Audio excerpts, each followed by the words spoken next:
राधिकारसिकमन्त्रिपानिधे शप्रिया चरणं किङ्करीं कुरु संविदादशनित्यनं विभो प्रार्थये ब्रजगन्धर्वनन्दनम् अस्तु मोहनतवाति वल्लभा जन्म जन्मनि मधेश्वरी प्रियम् प्राणनाथ विषभानुनन्दनी श्रीमुखाब्जरसरूढशतपदम् राधिकावल्लभेटतास्तिं तं भजामि रसिकेन्द्रशेखरम् श्रीकृष्ण चैतन्य प्रभो नित्यानन्द श्री अद्वैत गदाधर शिवासादि गौरभक्तवृन्द हरे कृष्ण कृष्ण कृष्ण हरे हरे हरे राम राम राम हरे हरे कृष्ण कृष्ण कृष्ण हरे हरे हरे राम आज आ गए Ram Ram Hare Hare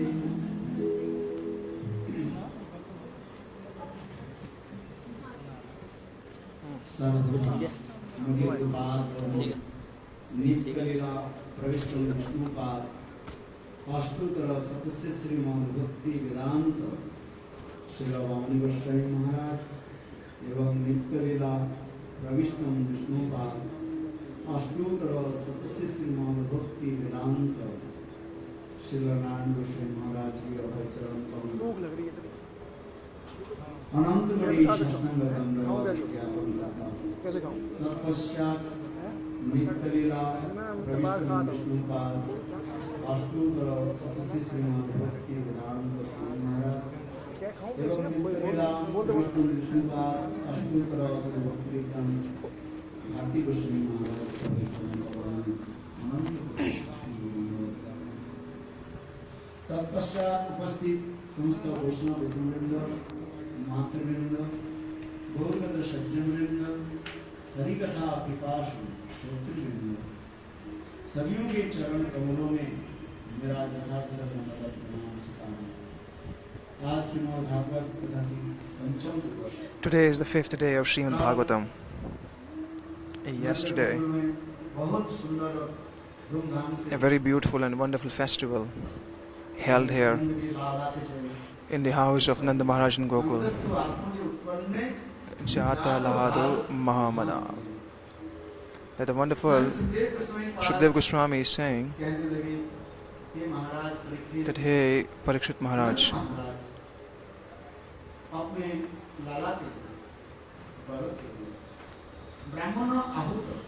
that many Brahmins were called and ritualistic ceremonies, by following all the ritualistic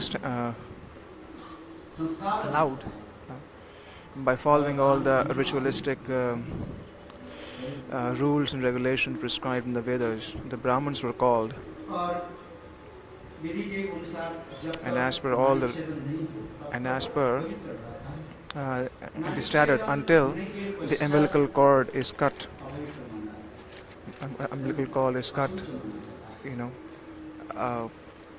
one remains impure. However, just before that, Nand Maharaj he donated so many cows to Brahmins in charity. Many great demigods also appeared in the house of Nanda Maharaj. They appeared in a disguised manner. They took the form of human being. Krishna, who is the Supreme Personality of Godhead, the essence of all essence, just like how the Supreme Personality of Godhead appears and takes birth in this material world. That's why this is mentioned in Srimad Bhagavatam, that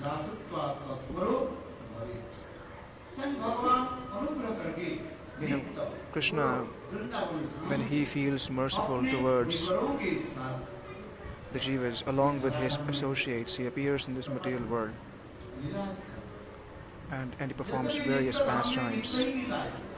Though the eternal pastimes are eternally going on in the eternal world, however, in order to be merciful to the jivas, he comes to this material world, and also especially to be merciful to his loving devotees, he comes here and performs human-like pastimes. Lokavattu Leela Kaivalyam, that is mentioned in Vedanta Sutra. Kaivalyam means he acts like a human being. He's not a human being, however, his body is transcendental. All of his actions and activities are also transcendental. His body is Sachidanand Vigraha, as Lord Rama says in Brahma Samhita, that Krishna is the cause of all causes.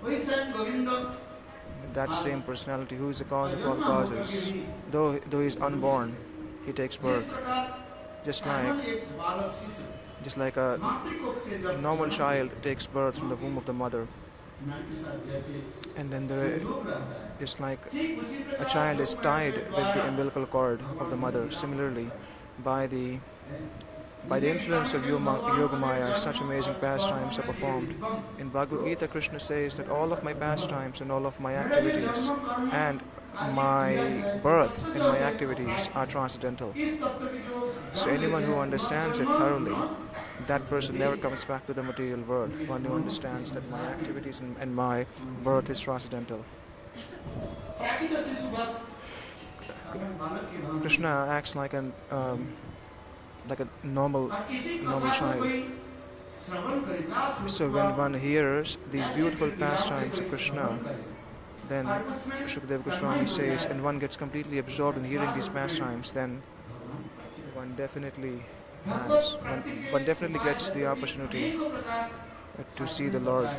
There are many ways one can achieve the Supreme Personality of Godhead, but the most easiest option, the most easiest way is we hear Harikatha and we get completely absorbed in that. He said to get completely absorbed in the Harikatha, that is the essence. Just like a material person who is absorbed in the material subject matters and gets completely absorbed in the material affairs, and that material person cannot see anything except the material activities, and he's always absorbed in material affairs. He said there was a person who owns a jewelry shop. For 24 hours, this jewel maker who used to run a jewelry shop, his aim and object was to only collect money, expand his business. So many days passed by. One time, he got really sick, and his fever rose up to 105 degrees. That's pretty high. But still, he doesn't want to leave his family. He doesn't want to leave his shop. But the sons, they advise that, Father, you should go back home and take rest because you're very sick and the fever is very high. Then that person said, no, this shop is my life. This shop is my temple. This shop is my temple. The shop is not different from my temple. And the person who comes to purchase things is my God. So that person says, I never leave my temple, and I'm going to always wait for my God to come to purchase things from me. So when it rose even one more degree, 106 degrees, then the sons they advised. Then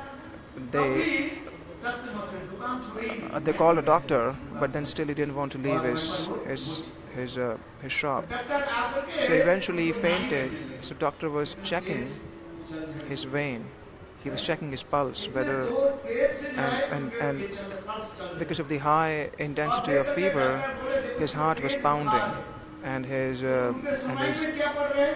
but then he was saying, because this person is completely absorbed in thinking about money all the time.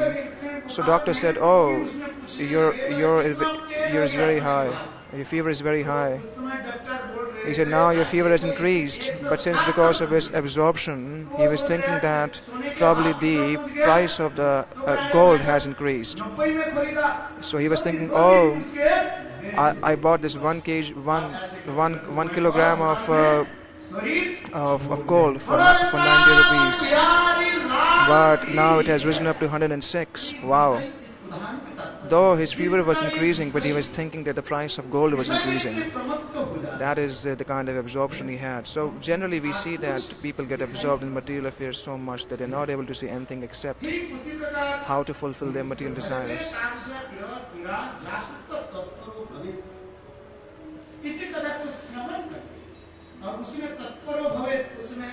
So when one gets completely absorbed in hearing these pastimes, when one hears Harikatha, and once all senses are completely absorbed in this, then there's definitely Lord would give his darshan. Just like the material world, the material jivas are absorbed in doing so many worldly activities all the time. Similarly, when one performs bhajan, when one gets absorbed in listening to these pastimes, then definitely Bhagavan comes and gives darshan. Therefore, Bhagavan from his eternal abode from Golok Vrindavan, he comes and appears in this material world. That's why that we must hear very attentively, because if we do not hear, then that's a kind of an offense. One must hear Harikatha attentively. Therefore, ki jai. यार ये कोई तरीका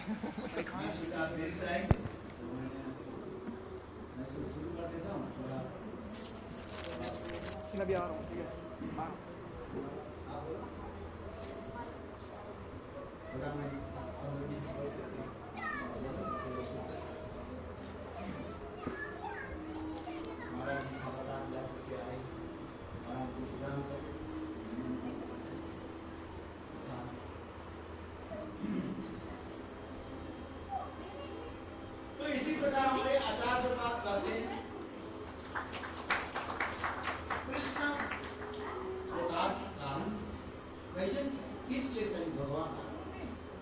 पहले कारण दर्शाते हैं, जैसे मैंने कहा सामान्य रूप में आपने सूचित किया, ये पृष्ठी सुतपा सत्य में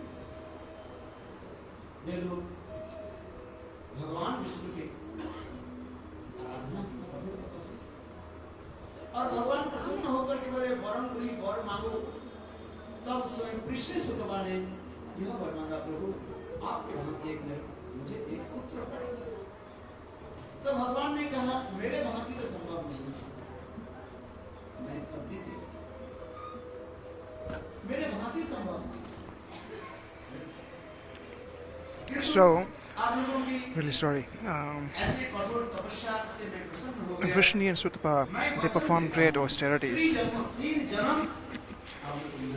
And after hearing their prayers, the Lord appeared in front of them and said that I'll appear as your son for 3 lifetimes.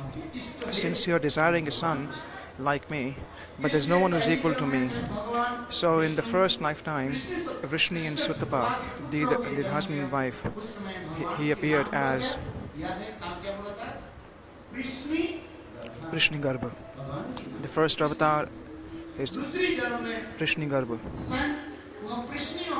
And then the same Vrishni and Sutapa, that the husband and wife, the second lifetime they appeared as Kashyap and Aditi Rishi. And that time, the Lord himself, he appeared as Sri Vamandev. Just like a couple of days ago, a very beautiful Vamandev appeared in front of us. So we, in the third lifetime, the Lord appeared as Vasudev to Vasudev and Devaki in the jail. So, Lord, who is decorated with the wonderful weapons, Shankha, Chakra, Gada and Padma. So when he appeared in front of Vasudev and Devaki, he said, "See my beautiful form." In Satyuga, I promised you that I will appear to you 3 times.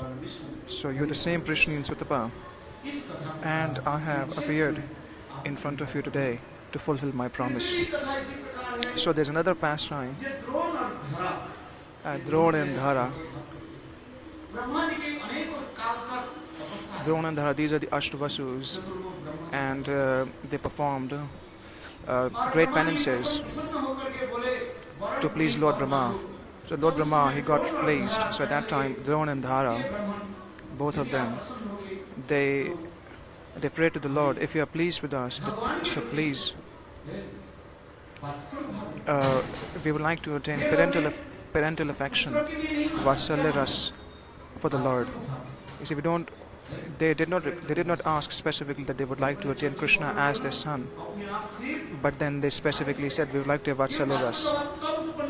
So they did not ask directly, but it was in an indirect manner they asked. So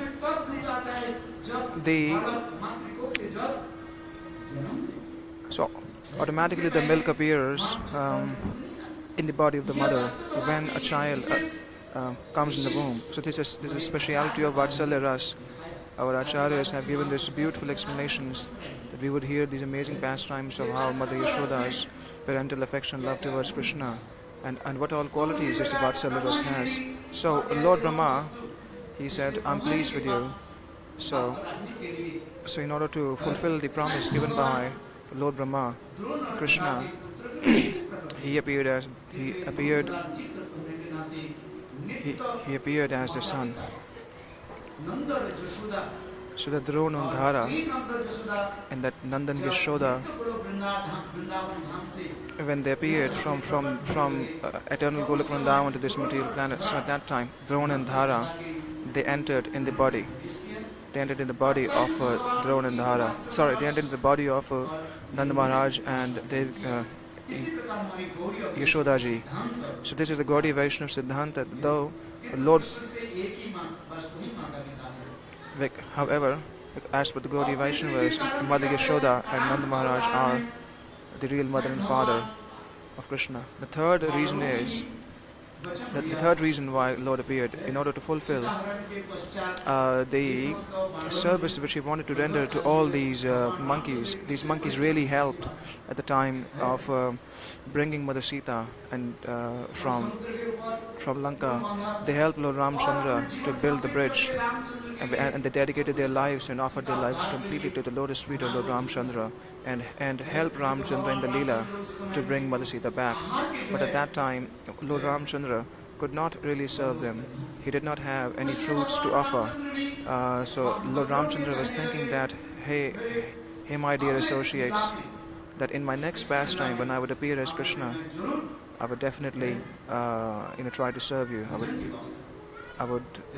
I would like to offer you something in next lifetime. So in order to fulfill that desire, or fulfill this desire of his, he appeared as Krishna, and the beautiful Damodar Leela comes here.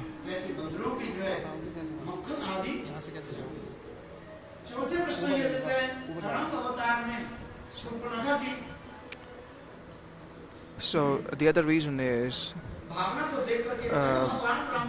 during Ram Leela, Shurpanakha, when he was attracted towards Lord Ramchandra,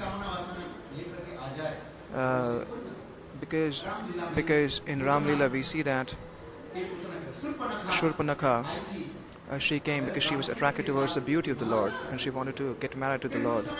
But at that time, Lord Ramchandra, he took a vow that I've taken a vow to get married only to one lady, that is Sita. I'm not going to accept any more women. So that same Shurpanakha,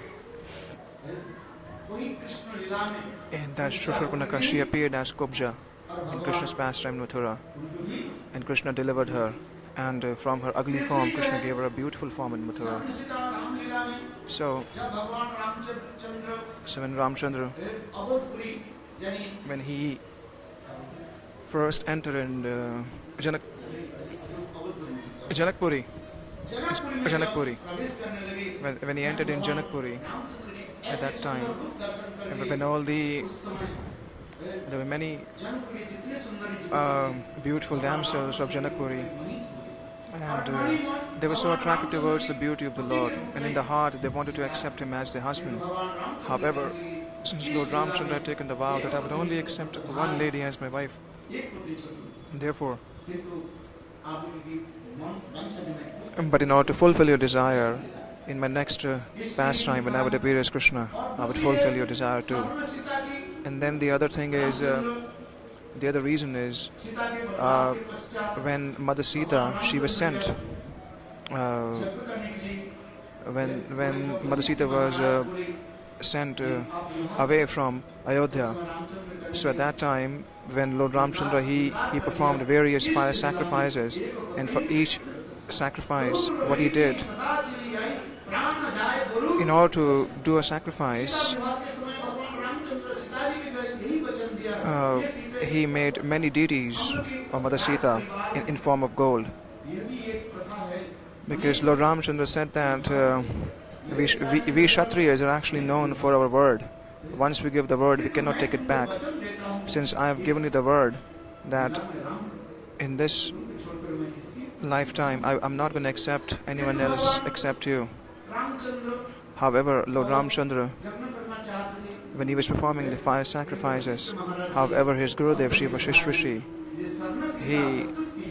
he said that in the absence of your wife, you must make some deities of gold.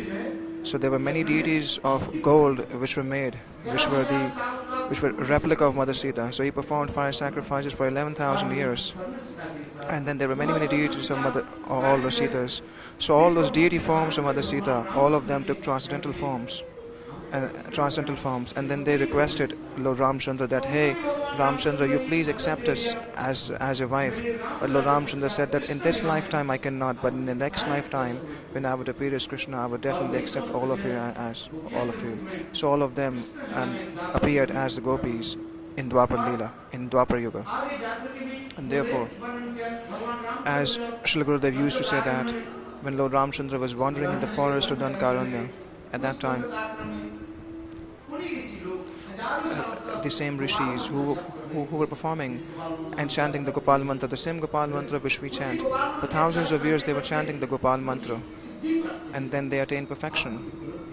And then once they attained perfection, and after having darshan of Lord Ramchandra, the appearance of then they wanted to accept him as their husband, but then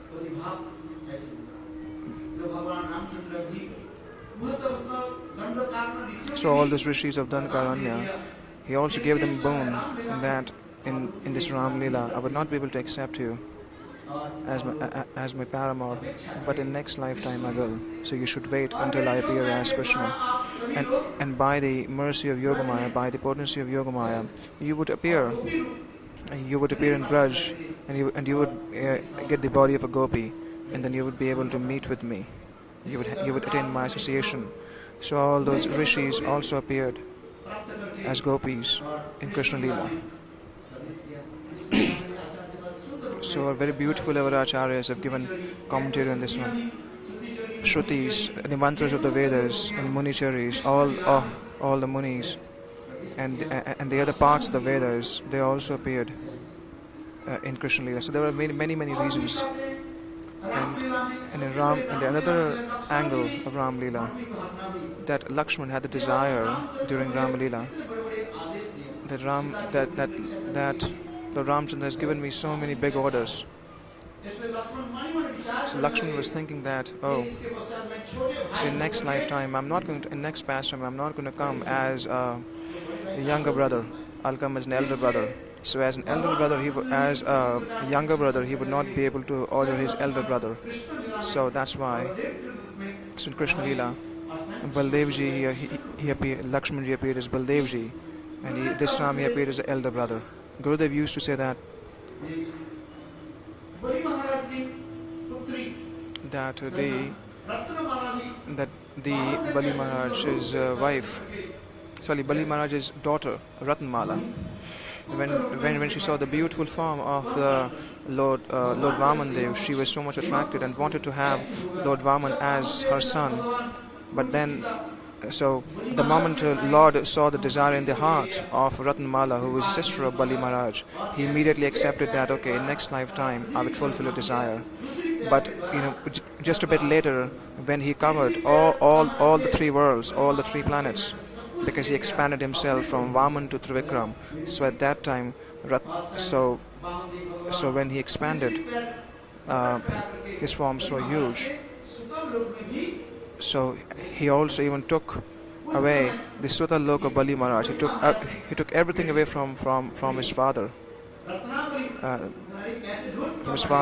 So then Ratnamala got really angry. He said, "Oh, he's such a cheater. He came as a small boy, and now he expanded himself, and now he has taken away everything which belongs to my father. If I wish I could spear poison on my breast and make him drink that milk and kill him." So Krishna said, "For sure, I will fulfill that desire also." So the desire to have him as a son and the desire to kill him was fulfilled when that Ratnamala came as Putana. So all this pastime. So we also know Jay and Vijay, who in the first lifetime began Hiranyakashipu and Hiranyaksha. So in that we see that in all those the four Kumaras, they cursed Jay and Vijay, and they came to the material world. For in first lifetime they came as Hiranyakashipu and Hiranyaksha. Then they became Ravan and Kumbhakarna. Then Shishupal and Dantavakra. So in order to deliver them, the Lord appeared in this material world. So these are some of the pastimes. These are some of the reasons why the Lord appeared. So Lord says that He said, so in essence, if we zero down one particular reason why Lord appears, well, actually He appears to give bhakti for devotees. He's very much attracted towards devotees. So He writes, there's a beautiful shloka by Rupa Goswami in Padyavali.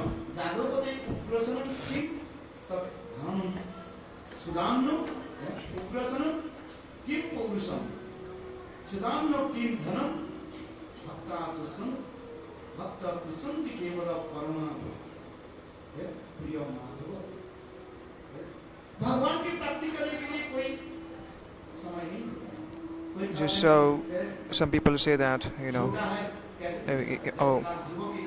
yesterday we heard the pastime of Dhruv Maharaj. He was only 5 years old. So there is no particular age when one should do bhajan. He was only 5 years.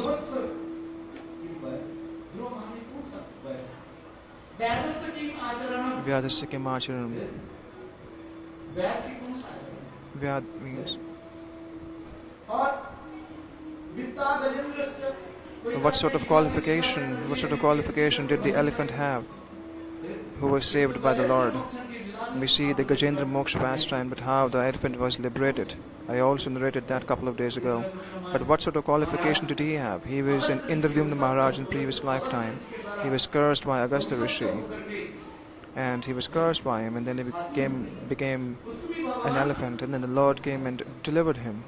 So what sort of qualification did he have? And then what to speak of the caste of Vidur? He was born from a maidservant. And Ugrasen, he was old. So we see the pastime of Sudama in Bhagavatam, who is very poor. So these external qualifications are not the benchmark to attain the Lord. So when the Lord appears in this world, He sees the devotion of devotees, and that's what makes Him appears. So Shukdev Goswami Pad says to Shukdev Goswami, to Parikshit Maharaj, now he narrates the beautiful pastimes of Krishna's childhood.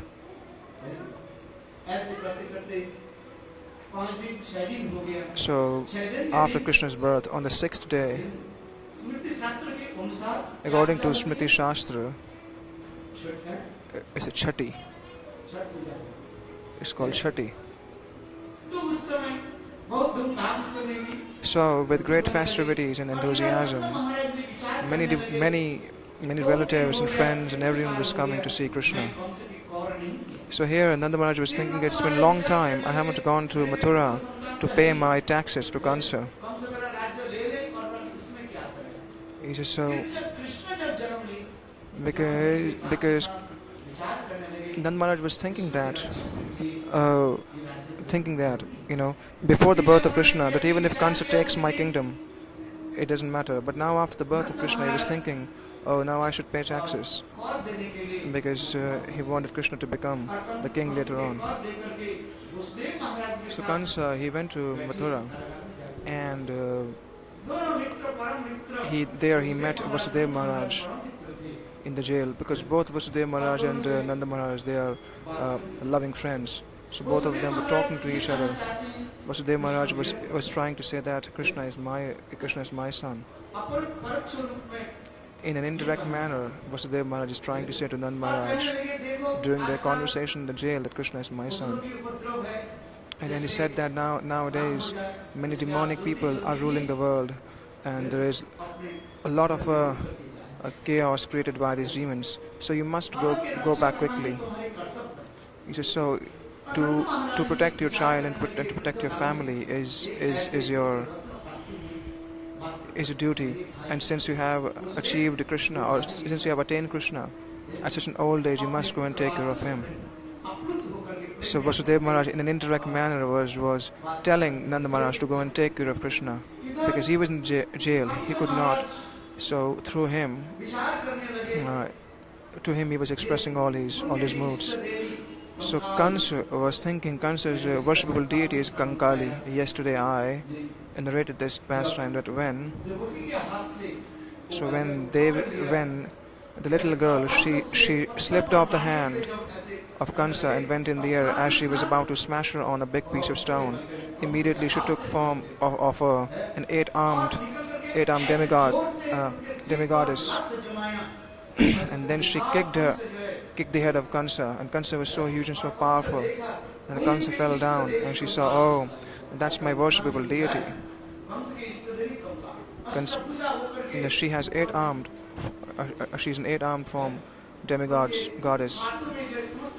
She has all these wonderful weapons. So Kansa saw, oh, that's my worshipable deity. Then she said, hey, foolish Kansa, how can you kill me? Because someone who is going to kill you has already taken birth in Braj. So Kansa, he accepted these words of his worshipable deity, and he was thinking what to do now. So all day in, day out, he was thinking like this. And he called out his friends and his advisors, and they wanted to, because he knew that Vishnu has taken birth. So all these demons were called, Aghasura, Bakasura, and all these demonic personalities were called. So at that time, the best of the lot, Putana took the responsibility. She said, don't worry, my brother, till the time I am alive, no one can kill you. Then he said, what would you do? He said, I'm going to go and kill all the newborn babies in Braj.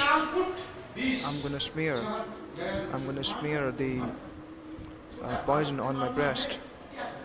And it's very easy to kill little children. And Kansa said, oh, externally you are so beautiful. He said, your feet are so huge that you would not even find a pair of shoes for you in the market, because your feet are so huge. Kansa has fear in his heart.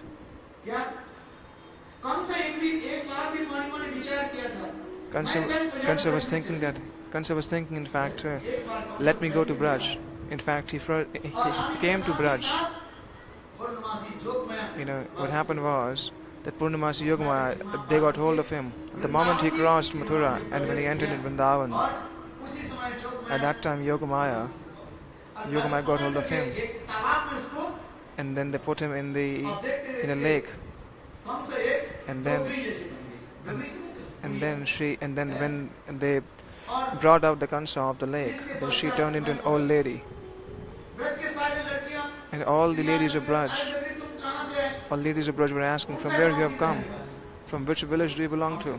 Then Kansa had no answer. He said, oh, you tell us, who is your husband? He said, so, who is your husband? Then Kansa could not tell. And then all the ladies of Braj, they were slapping him. Kansa was so huge. He's more powerful than 10,000 elephants. But that Kansa, when he was transformed into an old lady, was being beaten and chastised by the ladies of Braj. So that was a very funny and loving pastime happened. So then they put him back in the same lake, and then they brought him out, and again he turned into his form of Kansa, and he ran away from Vrindavan. Just like a dog raises his tail and he runs away, similarly Kansa was so much afraid, he again went back to Mathura. So there is a fear in the heart of Kansa also. Therefore Kansa is thinking, oh, Putana, you have such an ugly and horrific body. She's also very huge. How big was Putana?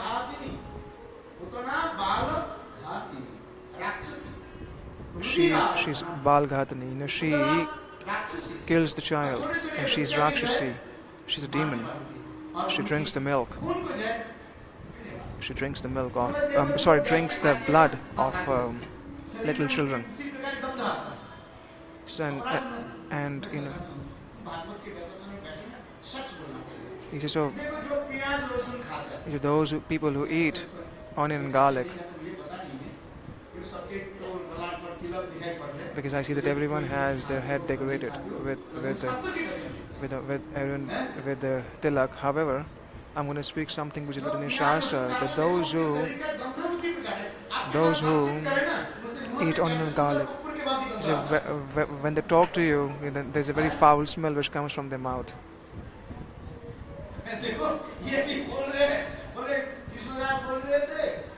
Krishnadas Prabhu says, he said, when I dance, he said, and that sweat which comes from the smell which comes from the sweat of devotees, that is also very foul. He said, so these people who eat onion and garlic, it's a very foul smell. He said, why to eat onion and garlic? Therefore I say this in Bhagavatam.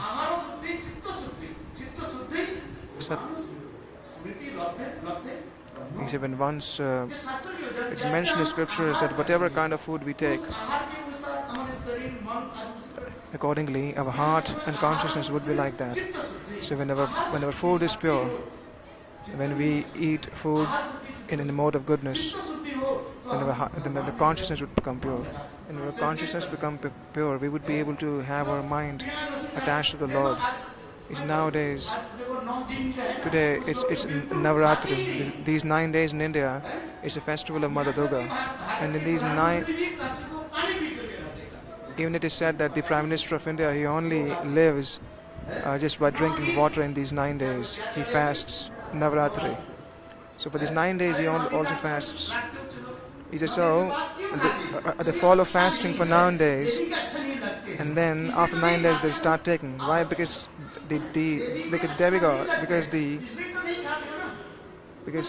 Durga ji, she doesn't like onion and garlic. He says, so anyone who comes here to hear Harikatha, one should give up something and take something. So all of you must have heard Bhagavatam many times. He says, if I ask people, then they would say, we have heard Bhagavatam so many times. He said, but what is the result of hearing Bhagavatam? He said, one should leave something. We should leave our bad habits, and we should give up all these bad habits and take something from the sadhu. So what should we leave? We should give up onion and garlic. If anyone is taking here, he says, if onion and garlic is a perfect diet, and why is it that in India people do not eat onion and garlic for these 9 days? Because they say that it is not offered to Devi, it is not offered to Durga. That's why they don't take it. But after 9 days they start taking it again.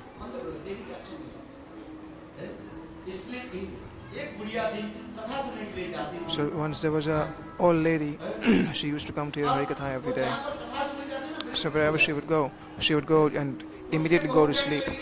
So his daughter-in-law, she said, "Hey mother, every day you go to hear Harikatha, but then immediately go to sleep." He said, whenever you go, whenever you come back, do you bring anything back from Harikatha? Because he said, yeah. The sadhu was saying that we should give up bad habits. All of our bad habits we should give up, because the sadhus, they come and then they purify. So that old lady was thinking that, yeah, this is right, I must give up some bad habits. So after the Harikatha, when the day ended, she so her shoe that became very old. That became so her shoe of hers, the shoe of hers.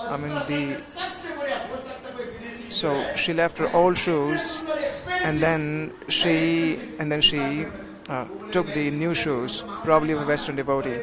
She said, "I'm following because the sadhu said that when you come, leave the bad thing and take the good thing." So she left her bad and old shoes and got the new shoes. She took the new shoes. So then she told her mother-in-law, "See, today I've left my old shoes and brought these new shoes. So I'm following what is advised by the saint." So Putana, the pastor of Putana, Rudrashana. So Kansa is also saying that. So, but Putana said, "Don't worry, I'll take care of this. I'll take care of all the children here." So Putana came to Braj, and when they saw that, they are following, they're actually arranging a festival, in order to. There's a place in Nandagaon. In Nandagaon, there's a place. The place is called Aseshwar.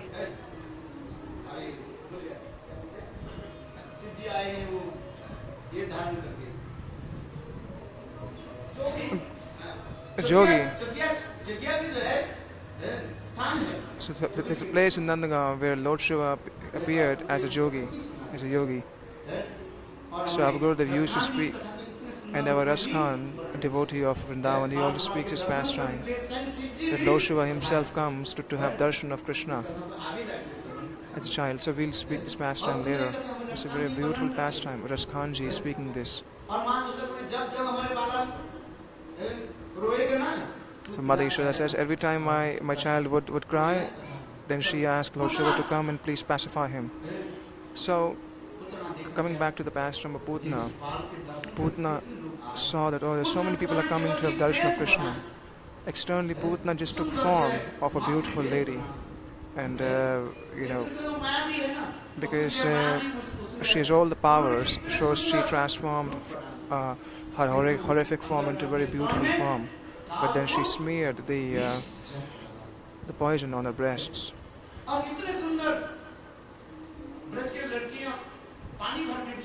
So the women of Braj, they were going to the well to collect water. So you see that they carry so many water pots on their head, and very casually they are walking and talking to each other. And when they saw the beautiful lady entering into Braj, they all got so attracted. Wow, it looks like that Mother Lakshmi has come from Vaikuntha. She was so beautiful. So all the ladies, all the girls were saying to each other, "Wow, she's so beautiful. We haven't seen anyone like this ever before." So as they were carrying the pots, they ran into each other, and they ram into each other, and the pots break. And just like a woman sees, just like a beautiful woman walks, with her eyes, and she was, twirling the lotus flower in her hand, and with a wonderful movement of hers, and her limbs were so beautiful. So check कब करेंगे? I mean, if you go to the airport, just like Maharaj just come from the airport, there's a lot of checkup. Metal detection test, so they check the body. He said, but there, no one did any checking because everyone was so enamored by her beauty that they didn't even check her. It's just like she is directly coming from beauty parlor. So there's a mother, a child and a mother. Child and mother. They go for a picnic. So they go for outing, and it was heavy rain, and all of her decoration and makeup was removed. So the little child, when he looked at her mother, he couldn't recognize. He said, "Hey, auntie, where is my mother? Where is my mother?" He said, "No, you aren't my aunt," because her makeup was washed off. So all of her beauty was gone. All of her beauty was gone. Therefore, the child actually could not even recognize her own mother, who used to be beautiful with makeup, and without makeup she was so ugly. So he was saying, "Auntie, where is my mother?" So coming back to Putna's pastime, Putna, when she entered in Braj,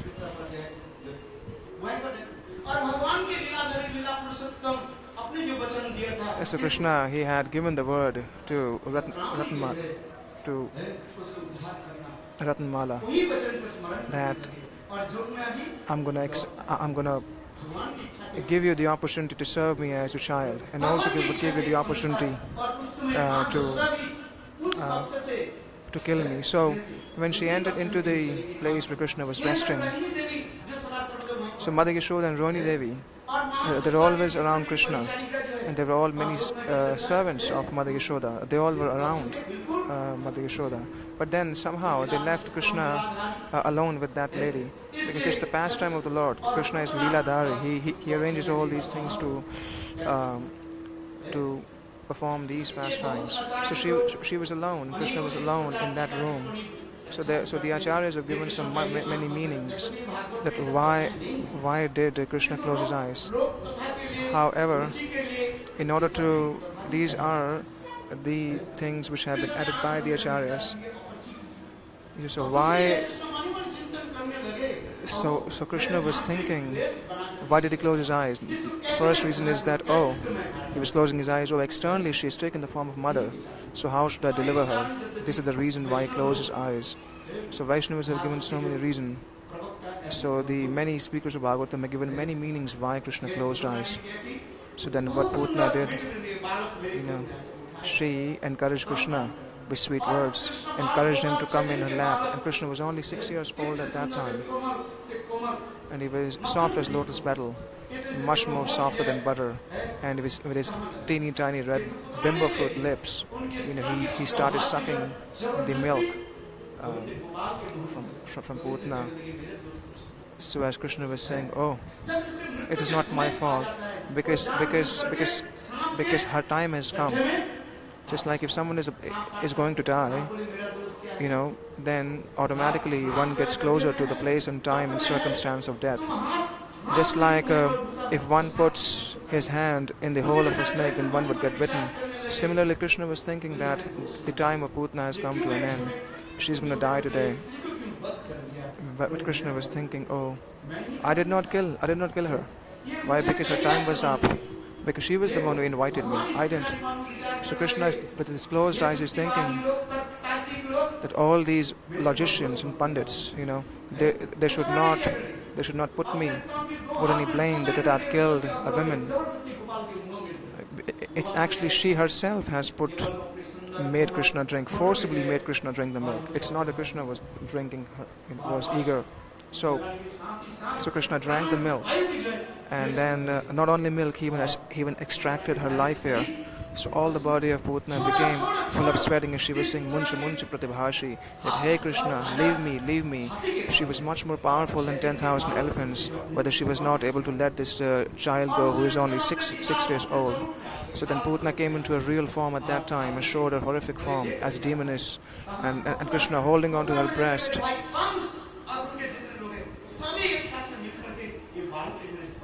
So she was running along with Krishna and thinking that I'm going to take Krishna out of Vrindavan and Mathura, and along with other demons and my brothers were going to kill him.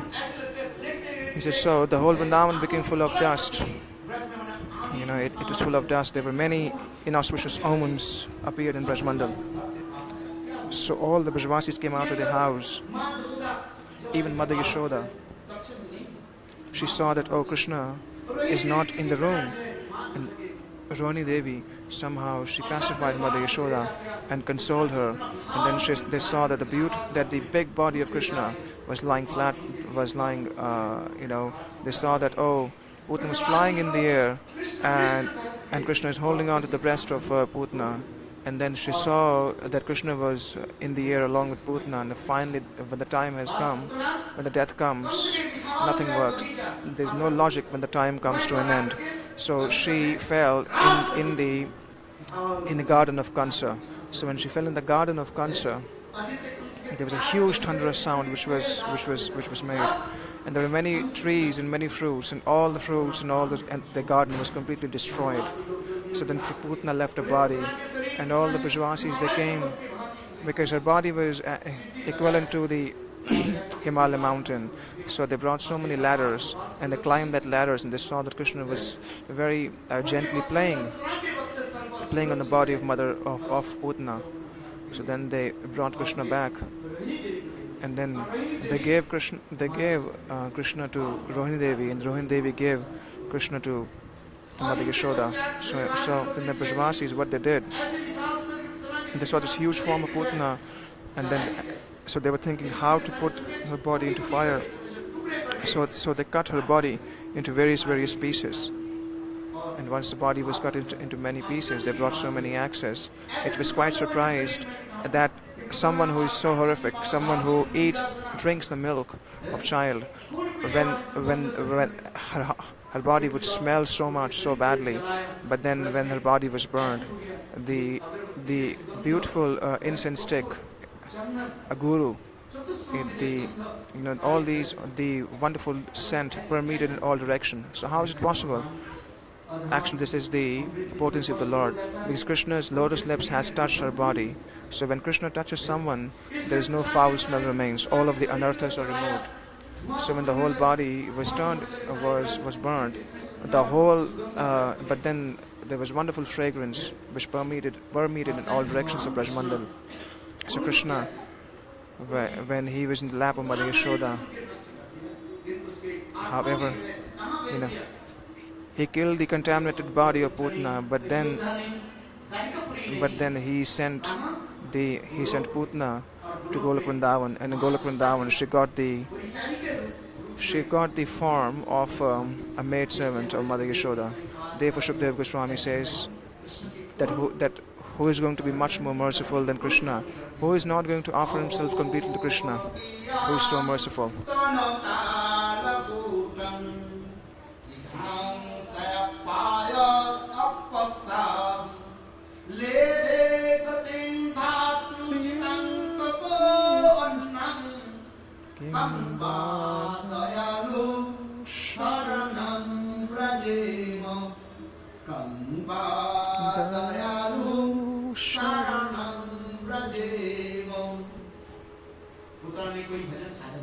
Putna hasn't performed any bhajan in sadhana, and she was not even a pure character. Her body was full of foul smell. However, she just took the form of mother. She just acted as a mother. But Krishna is most merciful. She is the sister of Bakasura. It says Ago Bakiyam. Bakiyam means she is a sister of Bakasura. Stanakala Kutam, the one who smeared poison on her breast with the intention to kill Krishna. Jingase Api. She did not come for bhakti to Krishna. She wanted to kill Krishna. However, in response to that, the Lord gave her the topmost of benedictions. The Lord gave her many great personalities. They perform bhajan. It's not even possible to remember the Lord even at the time of death. So Tulsidas ji says that many devotees and many great munis and rishis, they perform penances for many lifetimes, but at the time of death they are not able to chant the names of Lord Ramchandra. However, this Putna, she only took the form. Externally she just acted like a mother, but inside she was a demon, but still Krishna delivered her. So this is the mercy of Krishna. In fact, not in Vrindavan, she gave her the place in Golok Vrindavan. So there's a very special siddhanta in this. What is this Golok Vrindavan? Golok is the boundary of Vrindavan. And after that Golok, there is the wonderful land of Vrindavan. Just like there's a wonderful lotus flower, and then this is the center part of the lotus flower, that is Vrindavan.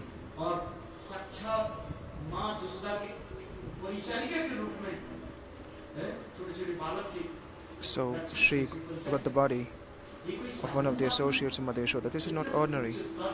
Such high association, such high deliverance was given by Krishna. Actually, the meaning of Putna is the one who is not pure.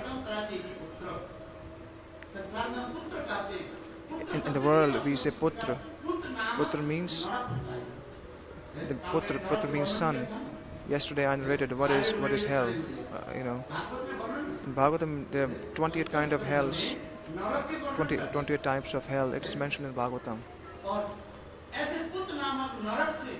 So the one who delivers one from a hell which is named as Putra is called Putra. Putra means son. So what is the topmost service? Topmost service to mother and father is to chant the names of the Lord. Hare Ram, Ram Ram, Hare Hare. So this is the topmost of service to one's mother and father when one becomes a devotee. Shri Shukdev Goswami Pad, he wonderfully narrates this pastime of Putna Moksha. Today we also talk about Giriraj Govardhan.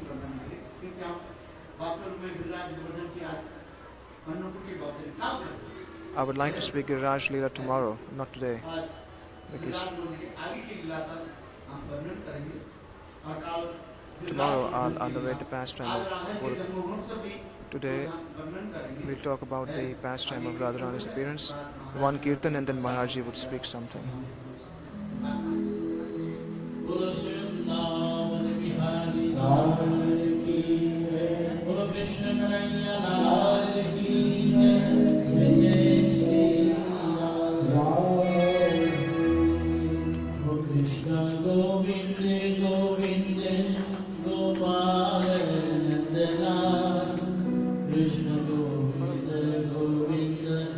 Gopal Nandlal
Thank you.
On the banner, whose photograph is this?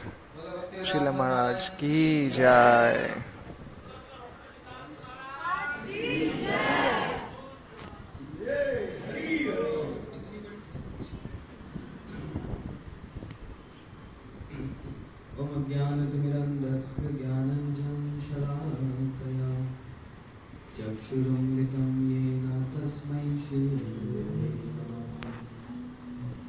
गुरुवे गौरचंद्राय राधिकाय स्तनालये कृष्णाय कृष्णभक्ताय तद्भक्ताय नमो नमः। विश्वसर्गविसर्गादीनां लक्ष्यलक्षितं कृष्णाख्यं परमधाम जगन्नाथं नमामि। श्री कृष्ण चैतन्य प्रभु नित्यानंद श्री अद्वैत गदाधर शिवासादि गौर हरे कृष्णा कृष्ण कृष्ण हरे राम राम राम।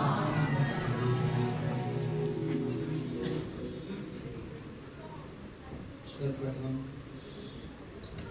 अपने गुरु महाराज नित्य लीला प्रवेश ओम श्रीपाद स्तोत्र श्री श्रीमद् भक्ति प्रभु गुरु गोस्वामी गुरु महाराज जी के चरण कमलों में असंख्य कोटि दंडवत प्रणाम अर्पण करता हूँ। तत्पश्चात अपने शिक्षा गुरुद्वय नित्य लीला प्रवेश ओम विष्णुपाद स्तोत्र श्री श्रीमद् भक्ति वेदांत नारायण गोस्वामी महाराज एवं नित्य लीला प्रवेश ओम विष्णुपाद स्तोत्र भक्ति विज्ञान श्री भारती गोस्वामी महाराज जी के चरण कमलों में मैं असंख्य कोटि दंडवत प्रणाम करता हूँ। सपार्षद श्री प्रभुपाद सपार्षद सच्चिदानंद गौरपुरी सपार्षद राधा माधव जी के चरणों में यहाँ पर मंच कथा कहने वाले मंच पर आसीन परम पूज्यपाद मेरे ज्येष्ठ श्री श्रीमद् भक्ति वेदांत वर महाराज जी के चरणों में मेरा उपस्थित वैष्णव वैष्णवी हरि कथा पिपासु के चरणों में मेरा यथायोग्य प्रणाम। रास्ता है बड़े सौभाग्य का विषय is it by great good fortune, परम मंगल very auspicious, कि श्री राधा माधव गौड़ी मठ में that in Sri Radha Madhav Gaudiya Math, Thakur ji के चरणों में बैठकर sitting in the lotus feet of Sri Radha Madhav, के सानिध्य में under the guidance of Srila और Gurudev, महाराज जी के मुख से and from the lotus lips of Srila Maharaj Ji, जिन शिव भागवत जी की कथा को we have been hearing Srimad Bhagavatam. वे अति That Srimad Bhagavatam is very, very rare. क्यों अति दुर्लभ है? Why it is very rare? हम लोग तो यहाँ पर कथा सुनने आ रहे हैं, भागवत तो सारे संसार में हो रही है। Because there's so many Bhagavatams, कितने saptahas भागवत which के are कथा happening कथा कर रहे हैं। everywhere परंतु simultaneously. यहाँ पर जो कथा However, हम सुन रहे हो, what's happened at the Bhagavad Saptam which is happening here, you would not get anywhere else. क्यों? Reason being, यहाँ पर जो महाराज जी हमको कथा सुना रहे हैं, because Maharaj Ji is speaking way Bhagavatam Gaudiya Sapta, वैष्णव परंपरा के अनुसार it is और गौड़ीय completely in सिद्धांत line के of the अनुसार Gaudiya कथा का Siddhanta, प्रवेश किया जाता है। and जो कि in अपने आप में अनुरूप conjunction with all the Siddhantas given by the Gaudiya Acharyas, and है, these, इसकी कोई तुलना नहीं की जा सकती। and it's incomparable. अन्य अन्य स्थान पर जो कथा होती है उसके पीछे So, मनोरंजन होता है। So there are many of the Bhagavatam saptahas in which there is an element of entertainment. However, here you would see that the way Srila Maharaj is explaining the Gaudiya Siddhanta, which are very difficult to understand, but they're very simple, and by giving so many examples, he's trying to make us understand. So this is his speciality. So here is less entertainment, and there is the churning of the soul. And in that churning of the soul, one immediately receives so much of bliss. So whenever our soul becomes happy, then we automatically become happy. So when the soul is not getting the food, that doesn't matter externally. It may last for a few hours, but it won't have a long-lasting impact. Therefore, so it is said that one should hear Bhagavatam under the guidance of Vaishnavas, and especially take the shelter of the lotus feet of those Vaishnavas who have taken shelter of Lord Chaitanya. So where should we hear Srimad Bhagavatam? We should hear Bhagavatam from devotees, from Vaishnavas. Evam parampara praptam. So is it that transcendental knowledge which is coming from Sri Guru and passed down from one authorized bona fide Guru to the other, and hearing, and this is auspicious for all, everybody who hears this knowledge which is coming, which is descending. Therefore Srimad Bhagavatam cannot be read independently. It should be heard. It should be heard, especially with the Vaishnavas are. Only by the mercy of Vaishnavas and under their guidance, one can understand its real meanings and purports, and one take exclusive shelter of Lord Chaitanya. One take exclusive shelter of Lord Chaitanya, that the associates of Lord Chaitanya, one should take shelter of these devotees, and in line of Mahaprabhu, in that line of thought, when Bhagavatam is however, if one hears Bhagavatam from a Vaishnava, who is not a Vaishnava, then that hearing actually becomes poison. And just like there is a milk, there is a bowl of milk. Milk is very nutritious. Externally, it's very nutritious, but then if it is touched by the tongue of a snake, then that becomes poison. Similarly, those are Vaishnavas, those who are not Vaishnavas, and they speak Srimad Bhagavatam, that turns into poison. What is Visha? What is the real meaning of Visha? That is going to fire or rekindle our material desires. That's going to make us more materially inclined. However, all those attachments which we have in the material world, when we hear from the pure devotees, from the Vaishnavas, we receive pure bhakti, and then we get the opportunity to serve Sri Radha and Madhav in a perfect manner. So this is a difference from hearing from the Gaudiya Vaishnavas, and especially Srila Maharaj. Srila Maharaj has served Srila Gurudev so much all his life, and all his life he has served him, and he has heard Srimad Bhagavatam from Srila Gurudev so many times. So he is giving the essence what he has heard from Srila Gurudev to us in a very brief manner. So would we be able to repay our debt? Would we be able to what he is giving to us? Gopis say Tab Kathamritam Tapta Jivanam. That who is the topmost of giver? The one who gave his Hari Katha. Without any ulterior motive, when one gives Hari Katha, that is the topmost of donor. That is why for long years, by practicing devotion and what he has heard from Srila Gurudev and also has experienced in his life and his realization, he is giving us in essence in a very simple manner. Just by sitting here, we're able to hear what he has heard from Srila Gurudev. We're hearing, but at the same time we must practice that in our lives. That is the most important thing. However, such personalities, what they come, such Vaishnavas, what they do, they make us hear. Along with that, they also give us the power to follow that in our life. They give us the potency because Bhagavatam has such power. You said that Bhagavatam, it is said that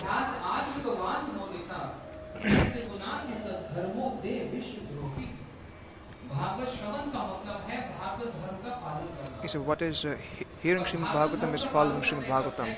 And what is following Srimad Bhagavatam? The dharma of Srimad Bhagavatam is that if one hears, if one reads, if one chants, or if one even remembers. You see, one does not do any of these things.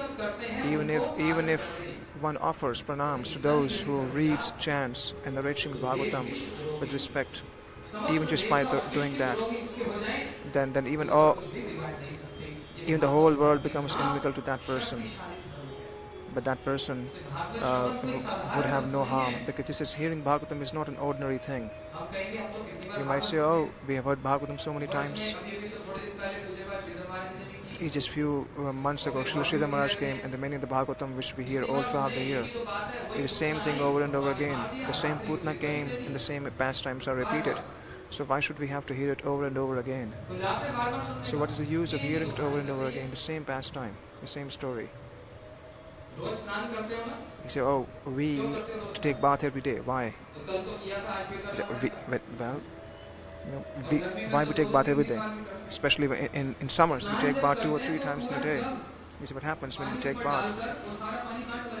And then all the water which we put on ourselves, that goes down the drain. And what is the use of such bathing, that all the water goes down the drain, and the little droplets in the body, we use a towel and wipe it off. So when the water goes in the drain, and then the little droplets are left in the body, they are washed off and wiped off.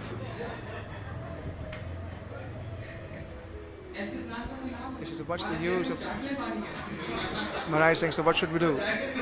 Should we lick that water? No.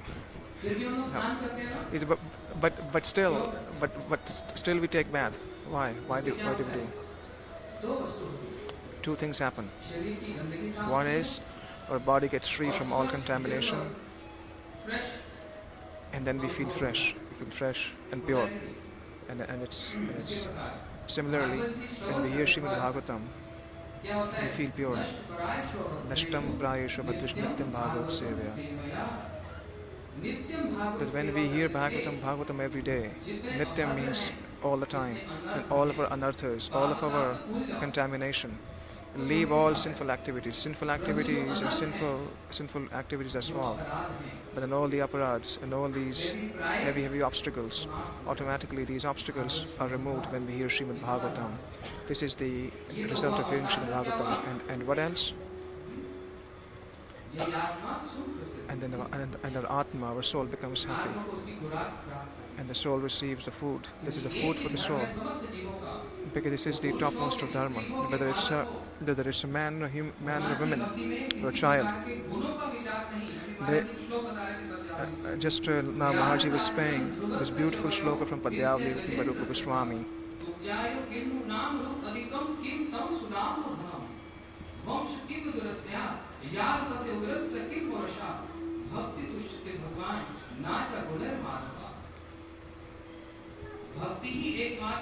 Bhakti is topmost of dharma.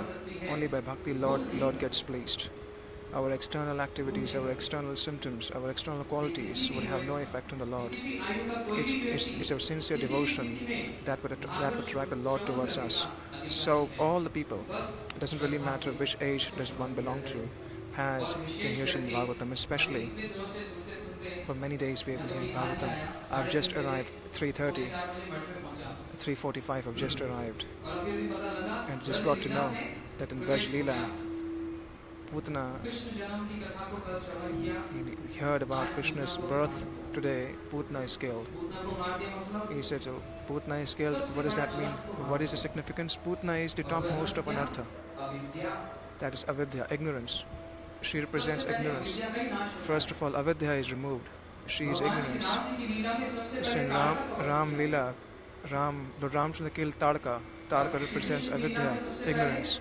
In Krishna's pastime, Putna is killed. She is ignorance too. So both of them represent avidya. Unless this avidya, this ignorance is removed, we cannot receive Prem Bhakti.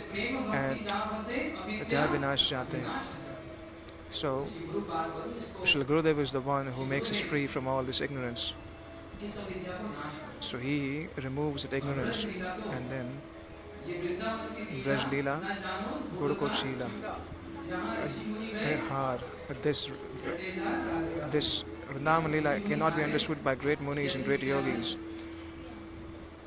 Just like a crow cannot know the taste of jaggery. Similarly, so Krishna, who is Supreme Personality of Godhead, he is the eternal Purusha. He is performing his beautiful pastimes with gopis, with Mother Yashoda, with all of his friends, and all this sweetness. This Brajala is so sweet that even if everyone, that all the associates are singing the glories of this Braj Leela, but even who are outside of Braj, the associates of Dwarka, they also glorify the pastimes. I'm not going to speak that. I'm not going to take too long, because Maharaji would speak it, because I would like to hear. However, I would like to make few points here. I'm just going to say one thing. Though I had a desire to speak chariot pastime, but still, I would like to hear more. So in Braj Leela, we would experience one thing all throughout, that Krishna has one weakness. There's one weak point of Krishna. Once we get to know someone's weak point, then it's very easy to get hold of that person. If we know that a person is very greedy, then we offer some money to him, then we can get hold of that person. So what is the weakness of Krishna? Well, is it possible for Krishna to have a weak point? Yeah, there is. Is it the weakness of Krishna, the fault of Krishna? Is by money we cannot control him, because by strength we cannot control him, by fame we cannot control him, by knowledge, by intelligence we cannot control him, by renunciation we cannot control him, because he's full of everything. He's full of all these 6 opulences. But he has one weakness. His heart and his life is attached in Brajvasis. I mean, he definitely has attachment to devotees, but amongst all those devotees, his life and soul resides in the body of the Brajvasis. So and the life and soul of Brajvasis reside in the body of Krishna. So if we glorify the Brajvasis, if we glorify the pastimes and hear the pastimes of Brajvasis, then Lord gets controlled very easily. Srimad Bhagavatam says, Sadhya Vrudhyanti Tatshanat. That just by hearing the Srimad Bhagavatam, Krishna gets controlled in the heart. He says, especially in this Bhagavatam, the 10th canto is the topmost.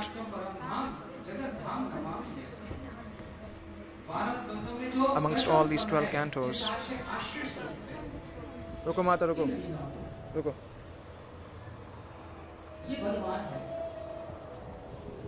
और इन लीलाओं में मुख्य रूप से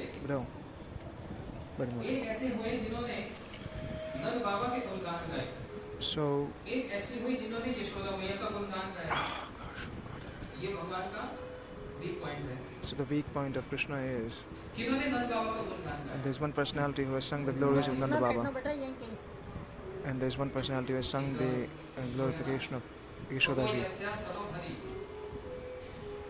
नंद की अक्रोध शेव एवं महोदय यशोदा महाभागा बको यस्यस्तनम बोलते बड़े महाशय हुए हैं, मां भाग्यशाली हुए हैं, परंतु नंद बाबा जैसा कोई नहीं हुआ जिनके आंगन में परब्रह्म Shri Krishna. He said there are many great personalities, but then in the house Nanda Maharaj is Nanda Maharaj, where Krishna is crawling. And there's no one who's more glorious than Mother Yashoda, who's sucking the breast of Mother Yashoda. Krishna is not an ordinary child. He is the topmost, the supreme personality. And he's drinking the milk, and he's so much eager to drink the milk. Mother Yashoda. So Maharaj would tell that as Brahmaji comes to Brajmandal, but he was not able to pacify the Lord. He's about to speak of control, he was not able to please the Lord. There is one shloka which he said that actually brought a wry smile on the face of Krishna. Brahmaji says,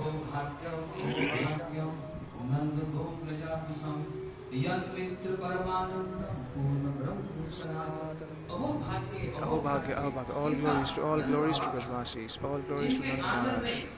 that in the courtyard of Nand Maharaj, that the Supreme Personality, the essence of all essence, the cause of all causes, who's performing these beautiful pastimes in the courtyard of in the veranda of Nanda Maharaj. So the moment Krishna heard this, there was a wonderful, beautiful, bright smile came on the face of Krishna. And then Brahmaji got to know the weak point of Krishna. And then the whole stuti, and then the whole direction of prayers changed completely. Now Lord Brahma desired that now I would like to become a little stone in Braj. Where these sweepers in Braj Mandal, they would come and they would scratch their feet or they clean their feet by scratching on my body. So when they would scratch their feet on my body as a stone, then I would get purified.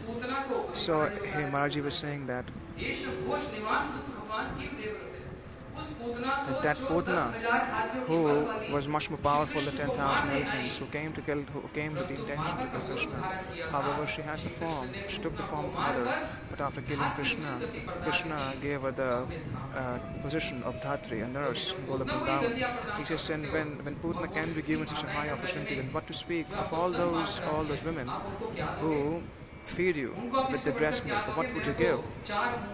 So Lord Brahma is thinking that all my heads are bewildered, that what would you give to them? Because if to a demon you're giving such high position, what to speak of those who are feeding you with so much of love and affection? So then Lord Brahma, he worshipped the Brajvasis. The first stuti is Kunti stuti. She also glorified the Brajvasis.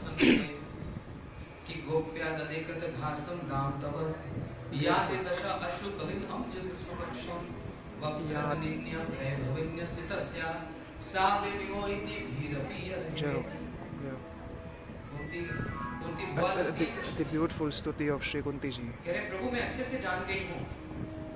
Shri Kunti Ji says that I remember that way very specifically, that when you were a small child in Brajmandal, and one day mother was carrying the stick in her hand, and the whole body was trembling. There was tears which were flowing from your eyes, and your eyes were decorated with very dark kajal. But then when the tears were falling from your eyes, at that time you were not acting. Actually, you were crying at that time, and you were trembling at that time. When I saw that she is the associate of Dwarka, but then she is glorifying Brajmandal. She is glorifying Yashoda Ji. Brahmaji, he is the creator of the material world, but is glorifying Nanda Maharaj. And then there's another personality. There's another personality called Uddhav Ji. Daspati Sakshat. Uddhav Sattama.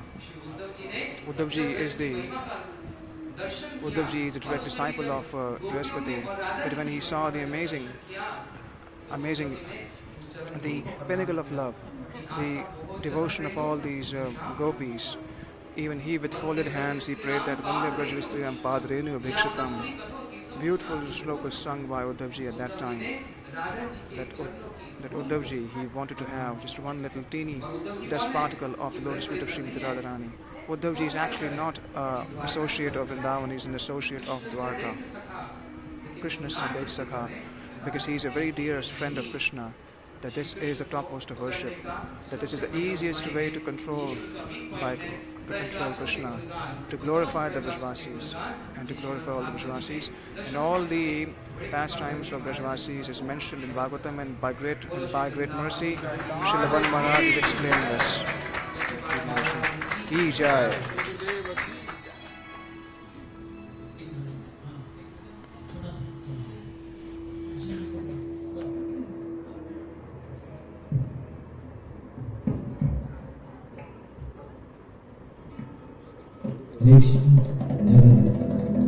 Vrindavan Bihari लाल की जय जय श्री राधे।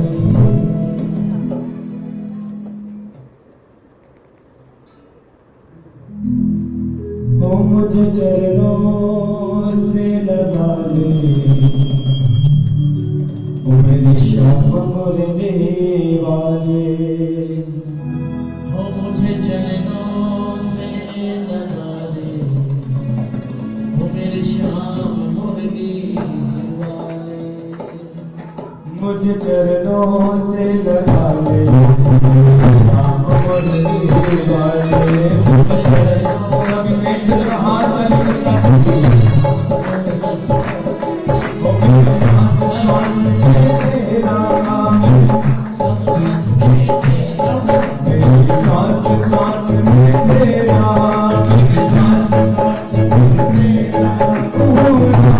मुरली वाले मुझे चरणों से लगा ले श्याम मुरली वाले मुझे श्याम मुरली वाले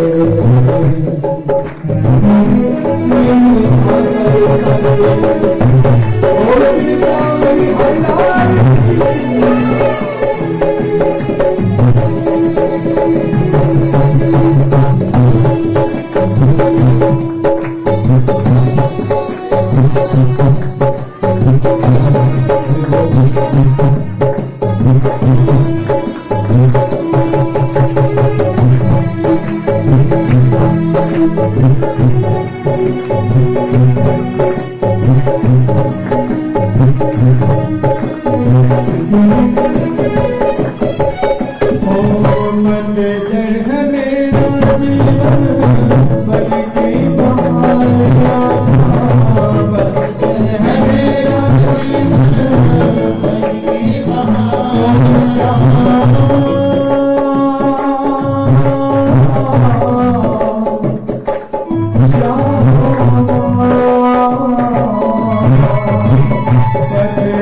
मुझे चरणों से लगा ले श्याम मुरली वाले मुझे चरणों सभी बड़े प्रेम से चलिए मेरे श्याम मुरली वाले और मेरी सांस सांस में तेरा मेरी सांस सांस में तेरा मेरा मुरली वाले मुझे चरणों से लगा ले मेरे श्याम मुरली वाले मुझे चरणों से लगा ले मेरे श्याम मुरली वाले प्रेम से हाथ वाले आप मुझे स्पर्श करते हुए श्रीवादी बिहारी लाल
बोलो हरि बोल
बहुत सुंदर आपने हित कर्ण और रसायन कर्ण और कान और हिलाई को जे बहुत सुंदर Very beautiful kirtan, that really gives so much of pleasure to the ear and to the heart.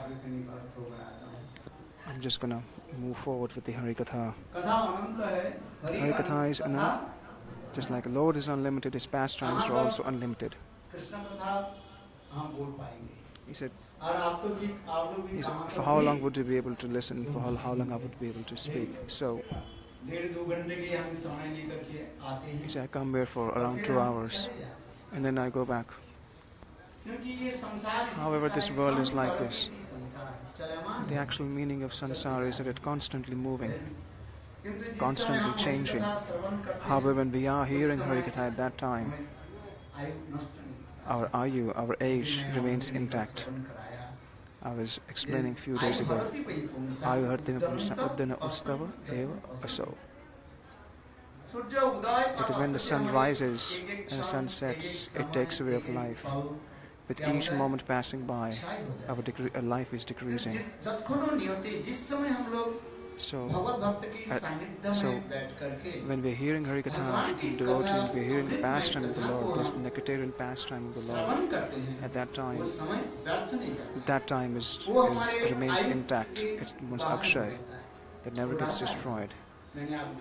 Because that time, for 7 days, if we say that if we come here for 14 hours, 2 hours per day, we come here, 14 hours hasn't been decreased from our overall span of life. In fact, 14 hours has been added. So, moving further, as Srila Bhaktivedanta Siddhanti Maharaj gives a beautiful lecture talking about the Braj Mandal and the pastimes of Braj Mandal is so beautiful and so sweet. In fact, Srila Gurudev would always remain in Braj Mandal. He would not go out of Braj Mandal. Whenever I would go with Srila Gurudev to various countries in the West, Srila Gurudev would only speak Bhagavatam and would not even take Krishna out of Vrindavan. Would only speak till the 10th canto. Sometimes he may, at max he would only talk about the pastimes of Uddhavji and Krishna. So the Gaudiya Vaishnava Acharyas, these is a very rare Siddhanta.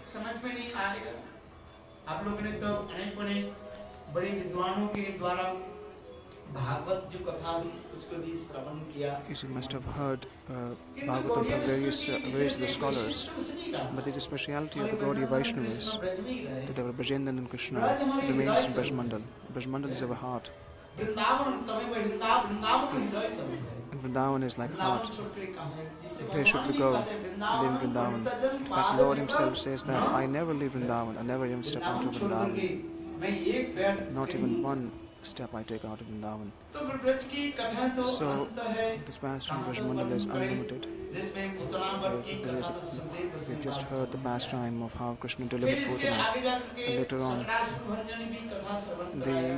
the breaking of the और cart, आगे the deliverance of the cart demon, then killing of Trinavrat, और अंत में and other demons. And then there is the name-giving ceremony of Krishna. जिससे स्वयं नंद महाराज When Nanda Kans के Maharaj, भय से being fearful of Nanda Maharaj, Krishna's name-giving ceremony was not conducted openly. It was conducted in a Goshala, along with Rohini Devi and Yashodaji and Gargarishi. They performed the name-giving ceremony of Krishna. So in a very indicative and secret manner, Gargarishi performed the name-giving ceremony. As I mentioned, that when the jiva takes birth, when a human being takes birth, there are 10 type of sanskar, 10 kind of purificatory process one must go through. So right from the birth sanskar till the daha sanskar when one leaves body, so until these 10 sanskars and rituals are not performed, and the Vishnu Devi, it is mentioned in other Puranas and Smritis that a jiva must go through all these 10 purificatory process throughout his life. So the name-giving ceremony was performed in the Gaushala, and Gargarishi first he named Krishna. First he named Balaram. He said one of the names of this little boy who is in the lap of Mother Yashoda sitting in the Gaushala, his name is Balaram. Why is he called Balaram? Because he is the personification of power and strength.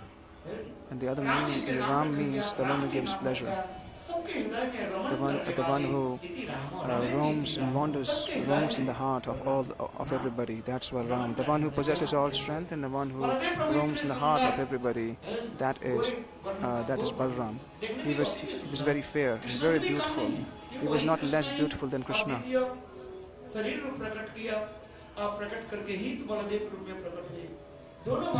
So both boys are so beautiful. That's why he's called Balaram. Because, and then the third name it's given, Sankarshan. That Yogamaya, she attracted the womb of Mother Devaki and placed in the womb of Mother Rohini. So the meaning of Sankarshan is to attract. So Yogamaya she attracted from the womb of Devaki and placed it in the womb of Mother Rohini. So after the name-giving ceremony of Baldev and Krishna, and Gargacharya very beautifully says,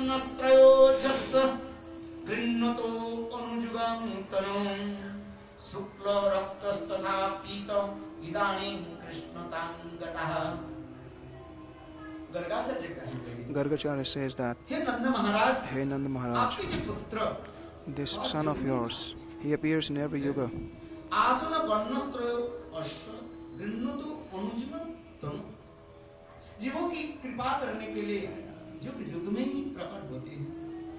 So this son of yours, he appears in all the 4 yugas.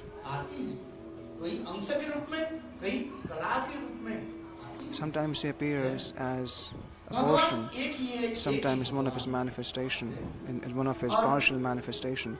Though he is one Lord, but then sometimes he appears as his own avatar. That's what Gaudiya gives a beautiful sampradaya, that there is no difference between Krishna, Ram and Vishnu.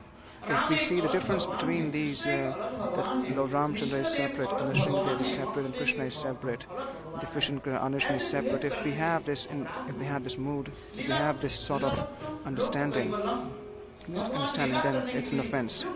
In order to perform various pastimes, he appears in various different forms. Therefore, This is the Siddhanta given by Gaudiya Vaishnavas, that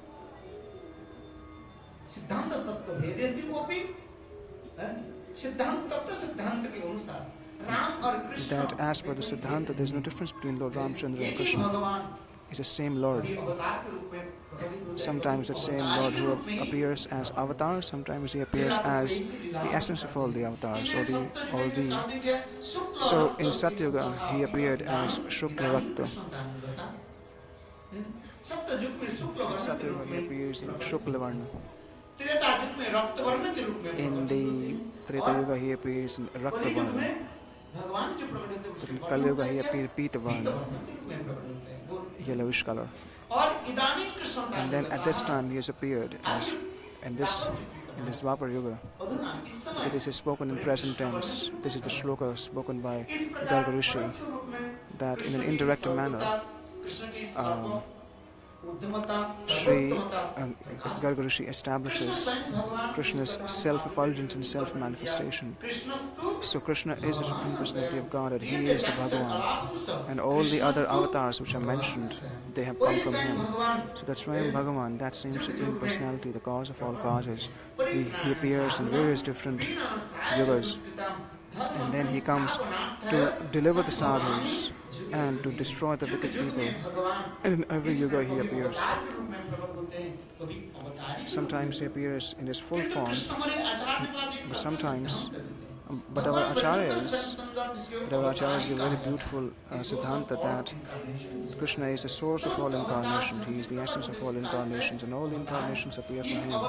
So this avatari Krishna, He does not come every yuga. In one day of Brahma, He appears only once. So what is the time span of Lord Brahma? The 1000 Chaturyugas is one day of Lord Brahma. So Satya, Treta, Dwapar, Kali, this is the fourth cycle. So once these four cycles of one yuga is multiplied by 1000, in those 1000 yugas, Krishna only appears once. So when Krishna winds off his pastimes at the end of Dwapar Yuga, following that Dwapar Yuga, Lord Chaitanya appears in Kali Yuga. So this is mentioned in Srimad Bhagavatam, that which avatar would appear when. This is all mentioned in Srimad Bhagavatam. It's all mentioned in scriptures. It's not like politicians, It's not like politics that they are chosen by different parties, but it's the workings of the transcendental world, where everything is already planned. That there are many Shakta-Vesh avatars. There are 6 kind of avatars: Shakta-Vesh avatar of the Lord, and Guna avatar of the Lord. There are 6 kind of avatars of the Lord. So everything is already planned and already defined. So I request all of you. So you should not accept everyone as Supreme Personality, and we should not call everybody Bhagavan. There is, it's mentioned in scriptures that who is Avatar, who is the source of all incarnation. In this Gaudiya Siddhanta, it is all mentioned. It's unless we don't enter into deep understanding of Siddhanta, we would not be able to enter into pure bhakti. So, unless we enter into pure bhakti, we would not be able to attain the Lord. However, we may do anything, just like we have heard so many Bhagavatams, and there are so many Bhagavatam saptahas going on simultaneously. There are so many speakers and so many listeners. However, one must try to enter into the Siddhanta. So we should hear Bhagavatam from those who are practicing Bhagavatam in their lives. Just like as Maharaj very beautifully said, that if we hear it from a Vaishnava, then that milk turns into poison.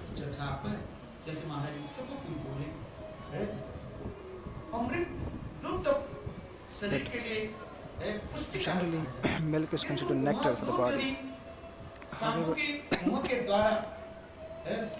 if that milk is touched by the lips of the snake, then that turns into poison. So if one drinks that milk, then one can die. However, if that drink remains pure and if it's offered to the Lord, then that becomes.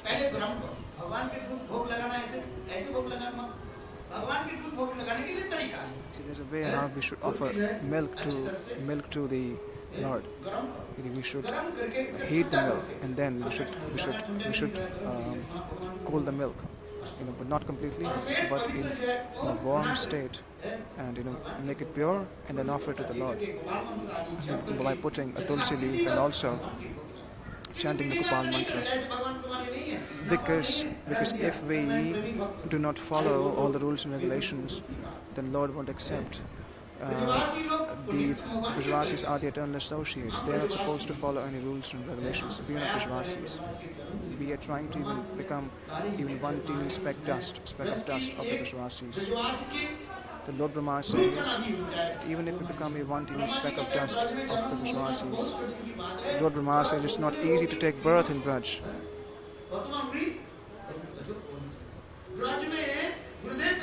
Our Gurudev used to say that. In this shloka, Lord Brahma is saying that it's not possible to take birth as a dust in Vrindavan. So, in Gokul, there are many sweepers who come to clean toilets.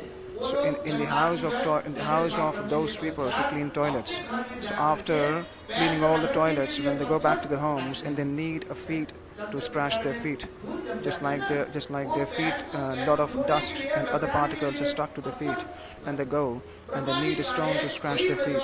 So when they scratch their feet, so in the house of that sweeper, if I become just a piece of stone, then my life will become successful. So that's the rarity of taking birth in Brajmandal. It's not that easy. He says, so how can we say that, how can we say that we can become Brajvasis? Who is a real Brajvasi? Is it because there are so many people who are staying in Brajvasis? There are dogs staying in Braj. There are butchers staying in Braj. There are people, many burglars and thieves, they stay in Braj. So who are the real Brajvasis? So the Brajvasis are the eternal associates of the Lord.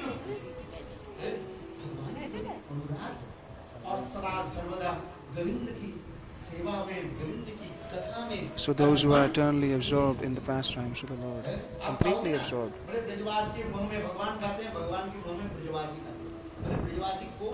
So who is a real Brajvasi? Bhakti Pradhan Keshwar Goswami Maharaj said, he said, there are so many tortoises in Yamuna. He said, who is a real Brajvasi? Bhakti Siddhanta Prabhupada said, who is a real Brajvasi? He said, Rup and Sanatan are real Brajvasis. And under the guidance of those who perform bhajan, Rupa Goswami. He said, whether anyone stays in Faridabad, Faridabad, no matter where one stays, but if they're following in the line of Rupa Goswami, Sanatana Goswami, then they're real Brajvasis, whether they're physically staying in Brajmandal or not. So these are the Siddhanta given by Gaudiya Vaishnavas. Some people say, oh, I've come from Braj. He said, the whole Braj has become destroyed. It's a Lord Chaitanya. Yesterday I said there was no Braj. It was all covered. People didn't even know that what is Ram Kund and what is Radha Kund and what is Sham Kund. So who is the real Brajvasi? The one who follows the footsteps of Rupa and Sanatan. This is mentioned in Srimad Bhagavatam, but who is a real Brajvasi?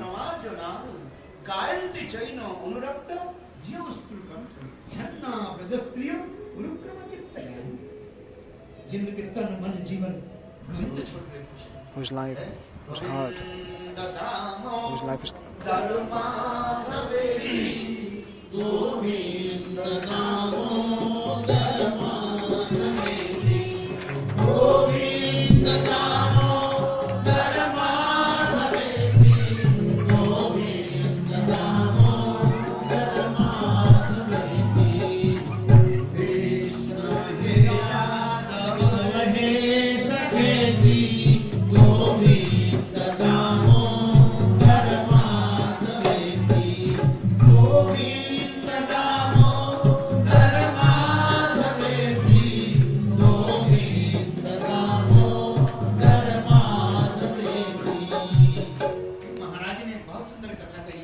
beautiful. Srila Siddhanta Maharaj explained that if we enter in Brajmandal, Yes, if we are not Brajvasis, yes, in order to get that mood of Brajmandal, we are practicing. कोई नवेली प्रति को जगावे प्राणी से जागो अवनीत त्यागो बेला ही है हरिगीत गागो गोविंद कामु विवाह हुई ना So, आदि अभी in दुल्हन Brajmandal, ना दुल्हा विवाह रात a newly married couple. विवाह So nowadays, there's lots of dancing. अभी तक सोने के लिए जा और ठीक सूर्य उदय के So, पहले ब्रह्म मुहूर्त after में the festivity of the marriage, right in the Brahma Muhurat. दुल्हन है ना वो जग गई So the Dulhan, the bride, she woke up, and the husband is just a bit lazy. The husband, होती देर थोड़ा he said, husband is a bit lazy after marriage. He said, his lady is singing this song and saying to the husband that, hey Pranesh, hey my husband, please get up. Leave, get up from your bed, because I'm going to chant the names of the Lord, Govind Damodar Madhaveti, so you should come along with me. So this is real family. I'm saying this, who is really Brajvasi? जिसको ब्रजवासी कह के और पैसा चढ़ा देना और उनकी करना ये कुछ नहीं ब्रजवासी किसको कहते हैं ब्रज किसको कहते हैं What is real definition of Braj and what is real definition of Brajvasis? Our acharyas are saying this. So let's just again re-enter into Harikatha. Krishna के नाम संस्कार बहुत सुंदर That इदानीं कृष्ण का नाम बताया आगे सेम कृष्ण आपके पुत्र के रूप में that Garga Rishi named Krishna and said Narayana Samaguna, that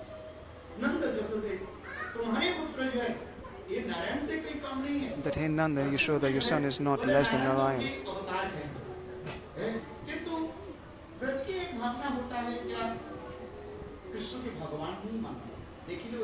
Because in Brajmandal they do not consider Krishna to be God. So, you would see later on that for 7 continuous days Krishna lifted Govardhan. So that was the opulence of Krishna. He said, so we feel so much ashamed when we raise our hands. Some people raise their hands, some don't. So people feel so ashamed. He said, this is a reality I see. These people are like very hesitant whether I should raise my hands or not. He said, we raise our hands and immediately put it down. But then we see Krishna, he has raised hands for 7 continuous days. Left hand. He was not ashamed. 7 course, 21 kilometers of Giriraj Govardhan he was lifting. So by raising hands, Krishna is encouraging all of us to raise hands whenever the chanting of the name takes place. So re-enter into Harikatha. But after the name-giving ceremony of Krishna, however, Brajvasis have only one mood. Because Brajvasis consider Shaligram or Lord Narayan to be God, because they don't consider Krishna to be the supreme personality. Because this is where the sweetness comes. Brajvasis have so much of spontaneous love and affection that they do not consider Krishna to be God. He said, Braj is such a wonderful place. If you go to the house of Brajvasis, you would have definitely many realization. So until and unless you go to Brajmandal and you don't associate with the real Brajvasis, then we cannot really understand the true moods of Brajmandal. So there was a saint who used to narrate this particular story, which I am going to start off now. One day, in Vaikuntha, Lord Narayan was about to have his meal. And Lakshmi Devi, she prepared so many preparations.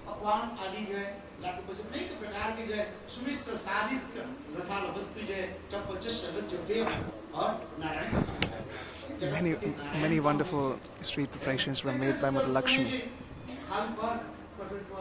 So,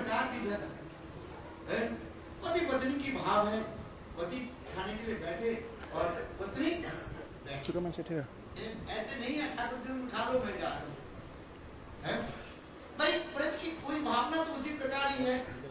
So Lakshmi Devi prepared so many preparations and for Lord Narayan, and everything was placed in front of Lord Narayan. And Lord Narayan took this little piece of prasadam and he started smiling. Lakshmi Devi said, "My lord, why are you smiling? What is the cause? Am I not looking beautiful? Is there something wrong with my dress today?" Lord Narayan said, No, it's all good. Or probably, there is less salt in the food. But generally I prepare very nicely, but sometimes it happens, probably I made a mistake in some preparation. And Lord Narayan said, "Hey Devi, today that I'm just remembering my beautiful pastime, because there is no difference between Lord Narayan and Krishna, because if there was any difference between Krishna and Narayan, Vishnu Sahasranam, we read Vishnu Sahasranam, there's one of the names of Vishnu is Krishna. So Vishnu and Narayan, from the Siddhantic point of view, from the philosophical point of view, it's all one. So whatever I've heard from the Vaishnavas, so as Lord Narayan was smiling, gently smiling, and was remembering his pastime as a child, he said, "Today I'm remembering."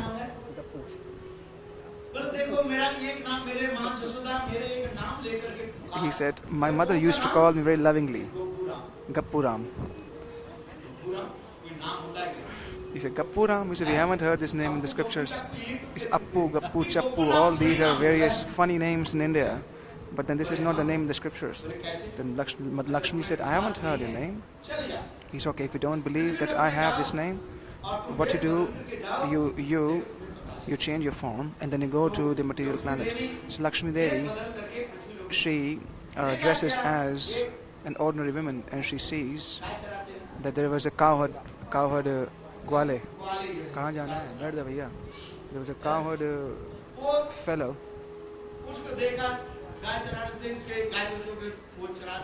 So there was a cowherd fellow who was herding the cows, and then after getting tired, he sat at one particular place, and he was chanting, "Gappu, Gappu, Gappu, Gappu, Gappu, Gappu, Gappuram, Gappuram, Gappuram." He was chanting his name. Lakshmi Devi was like, "Hey, what sort of name you're chanting?" Then when that, and this illiterate cowherd fellow, when he saw Lakshmi Devi, she was intervening. So then this cowherd fellow said, "Hey Lakshmi Devi, why are you intervening? In the past I've forgotten the mantra, so don't come in between. Let me chant this name regularly, otherwise my memory is very short. I'll again forget the name." He says, "So one time, all of you have come to Harikatha. So what is the result? The result is chanting the names of the Lord. You take the name of the Lord, accept initiation." So he said, what happened was, when I was a child at that time, there was a saint who came to my house, came to our village, and there were so many people who were standing in the queue. And just like the line in the queue was so huge that all the villagers wanted to take initiation from that sadhu. So at that time, I also stood in the queue. So I was like, okay, I'll also accept the name of the Lord and I'll chant. So I was standing in the queue. So finally, I was standing in the last. So then he gave me some mantra. Because I'm an illiterate fellow. He said, so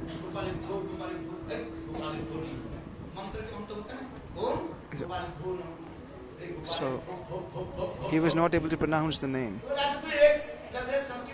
He said, "Oh, I'm not able to chant the names of the Lord because it's in Sanskrit. Because the Lord is Bhav Grahi Janardhan." He said, "Okay, if you can't chant the whole name, you can chant you can only say Gopal, Gopal, Gopal. That is enough." So he started chanting the name Gopal, Gopal, Gopal. He kept on chanting Gopal, Gopal, Gopal, Gopal, Gopal. So as he was herding the cows, one of the cows went in some other direction. So he forgot the name, which mantra. So now he was trying to remember which mantra was it. So as he was trying to remember which mantra was it, there was some lapse in memory, and he was thinking that, after a long time I received this mantra, and I'm not able to remember which mantra it is. So he saw that there was one cow who was drinking water. ऐसे शब्द होता है क्या होता है So there was a sound which the cow makes when the cow drinks water. Gup, gup, if you see. वो गोपाल से क्या हो गया So then that from Gopal it became gup. Gup, gup, gup, gup, gup. So this sound was being made. This sound was being made by the cow. So he was thinking probably that is the mantra, because he was an illiterate, he could not remember. So he was chanting gup, gup, gup, gup. So Lakshmi Devi said, yeah. Lakshmi Devi, when she went back to the Vaikuntha Loka, Sri Narayan said, it doesn't really matter whether one pronounces it nicely or not. He said, because actually this name Gup Gup was given to me by my mother. Because when I was doing my pastimes as Krishna one time, Mother Yashoda had taken me in my lap. Makhan. And then she made a little round ball of butter, and then she was playing with me. Sometimes mothers play with their children, just like because when the little children, they open their mouth to drink something. So Mother Yashoda, what she would do, she was playing with Krishna, and she would put that ball of butter close to the mouth of Krishna, and then she would pull it back.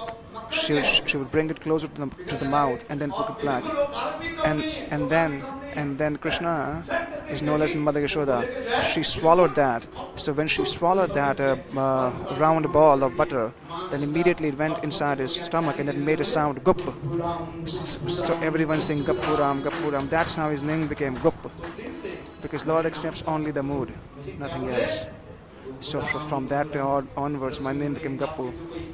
Then Mother Lakshmi said, well, you have made all the Shastras. In Vishnu Sahasranam, there are 1,000 authenticated names of your, but then we see Ram and Krishna Nam, but then we haven't heard his name, because then the Lord says, He said there are many names which are given by so much. These are nicknames. These nicknames are known in Vishnu Sahasranam.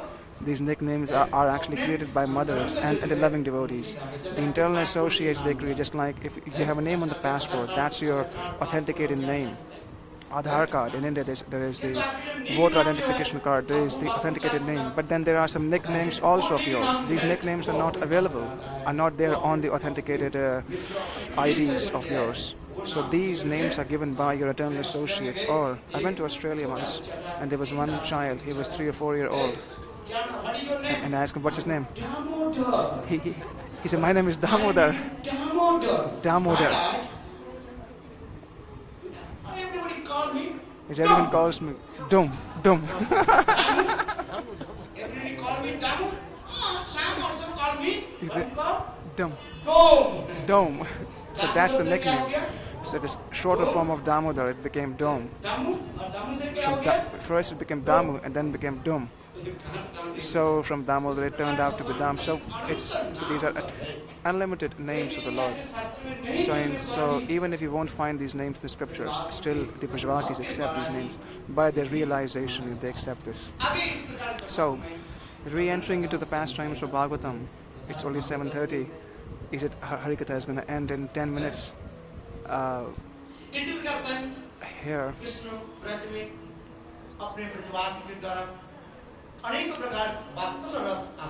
So Krishna is relishing the pastimes. Krishna is relishing the Vatsalya rasa, parental love and affection of the Brajvasis.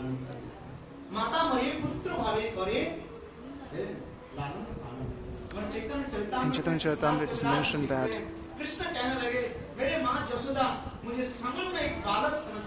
Mother Yashoda considers me like an ordinary child. She nourishes me like an ordinary child. So as Krishna was growing older, and later on, there was a pastime of Krishna delivering the 2 trees, Yamalarjuna. It's a very beautiful, sweet pastime, and there's so many wonderful instructions. He said, because these 2 were the sons of Kuvera, and they were intoxicated, and then they were cursed by, they were the sons of Kuvera. They were cursed by Narad Rishi because they offended Narad Rishi, and just because of that they were sent, they were cursed to take the form of trees in Brajmandal. So Shukdev Goswami narrated this beautiful pastime to Shukdev Goswami, that how Nal Kubera and Manigriv, both of them, because one has if one is very beautiful, वो भी अपने लिए and especially if that person becomes intoxicated and thinks himself to be the greatest. If one has so much of wealth, and one is so much absorbed in wealth, then that person thinks himself to be the greatest. If one is born in a high-class aristocratic family, then one thinks himself to be very high. And if one has so much of intelligence and knowledge, then one becomes intoxicated. So knowledge, birth, beauty, and taking birth in an aristocratic family, that gives rise to false ego and false pride. So these two sons of Kuvera, they were intoxicated in their wealth, and both of them were drunk, and they were taking baths along with other ladies, and they were playing in the waters. So at that time, the great saintly personality Sri Narad Rishi came there, and then at that the ladies, they felt ashamed. They left that place. But Nalkuvir and Maningri, they were so much intoxicated. They were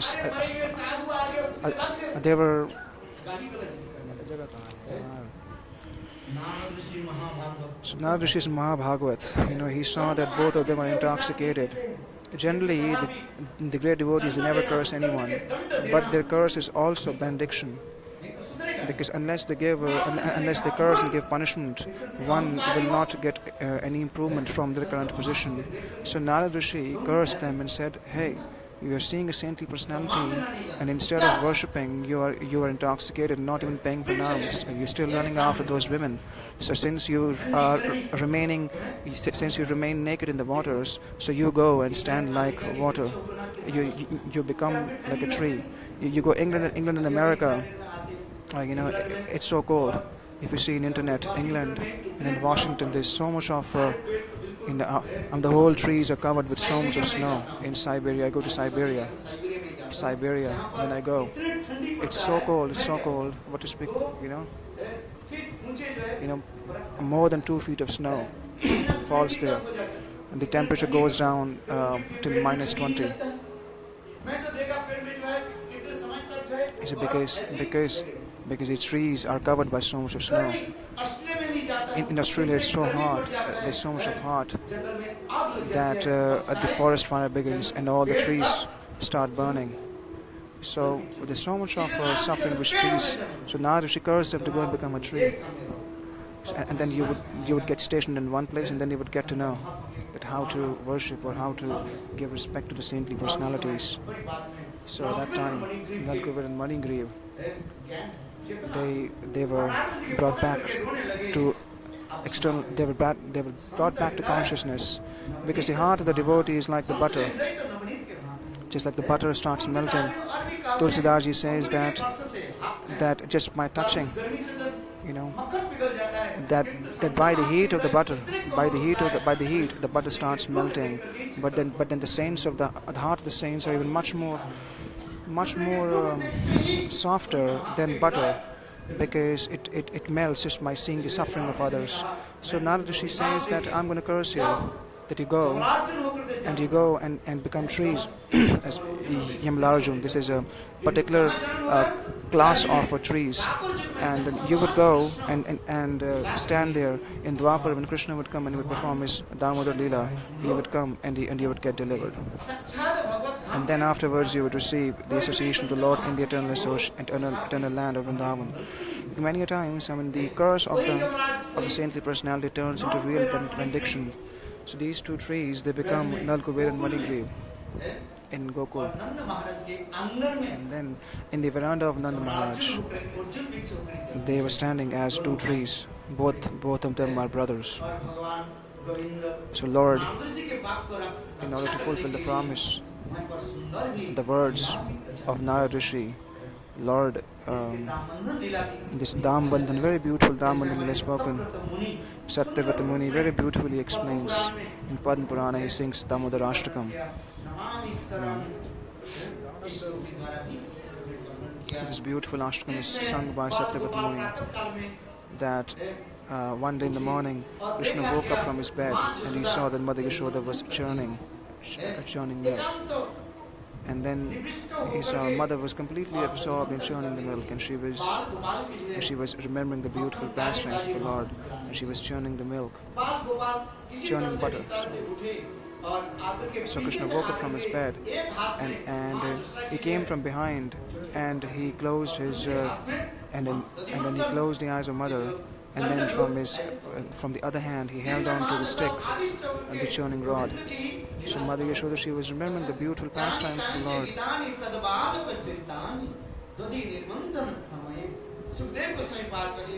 Shukdev Goswami Pad says, Hey Parikshit, the personification of Vatsalya Ras, as she was remembering the pastimes of Krishna.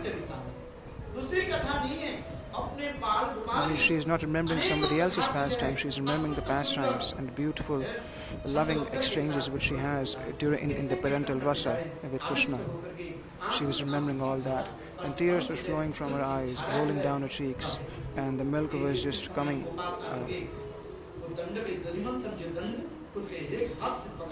So Krishna held on to the churning rod, churning stick, and then she held on to the veil of Mother Yashoda. And then Mother Yashoda saw, oh, that the rod is stuck, and then she looked in the back and she saw, oh, that's Krishna. Mother Yashoda's heart melted, and immediately the ocean full of parental rasa appeared in her heart, and then she took Krishna in her lap and immediately started feeding him. And nearby there was a bowl, there was a big container of milk which was being set on fire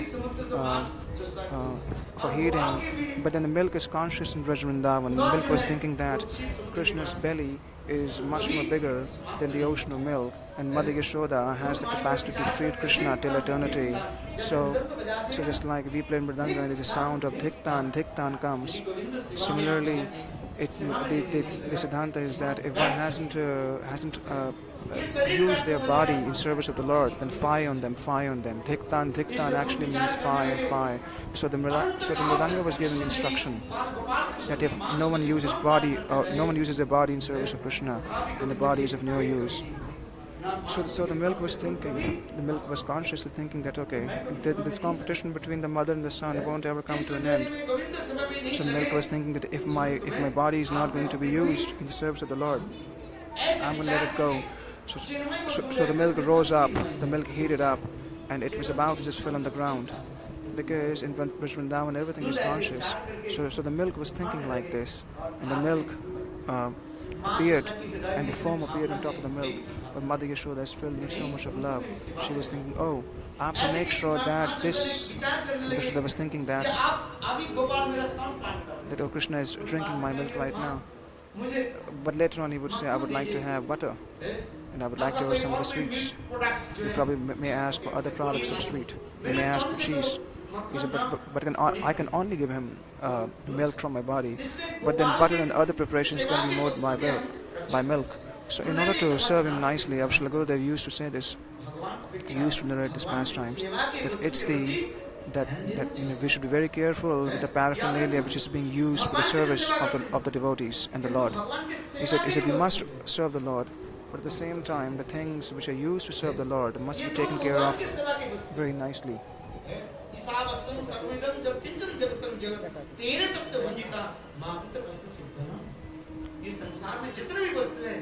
So all the things, whatever we see, all the objects which we see all around can be used in the service of the Lord. Therefore, Mother Yashoda ran to save that milk's life.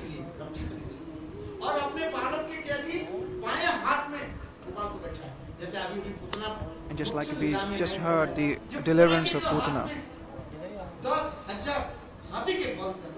that she was much more powerful than 10,000 elephants. But then Mother Yashoda lifted Krishna from her left hand and just put him on the ground. This is the power of Vatsalya Ras, that someone who is so heavier and so powerful, Putana could not contain him, but the Mother Yashoda lifted him. So Krishna was thinking, oh, which is more higher, milk or me? Which has more value? Krishna was thinking like this. So Mother Yashoda,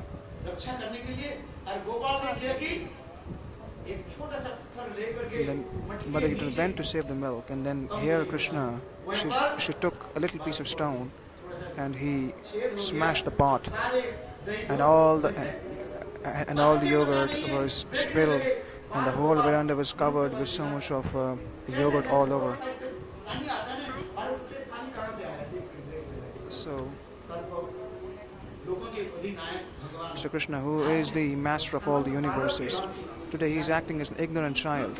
And he was thinking, when he saw the stream of yogurt was flowing in the veranda, he was looking at it with so much of inquisitiveness.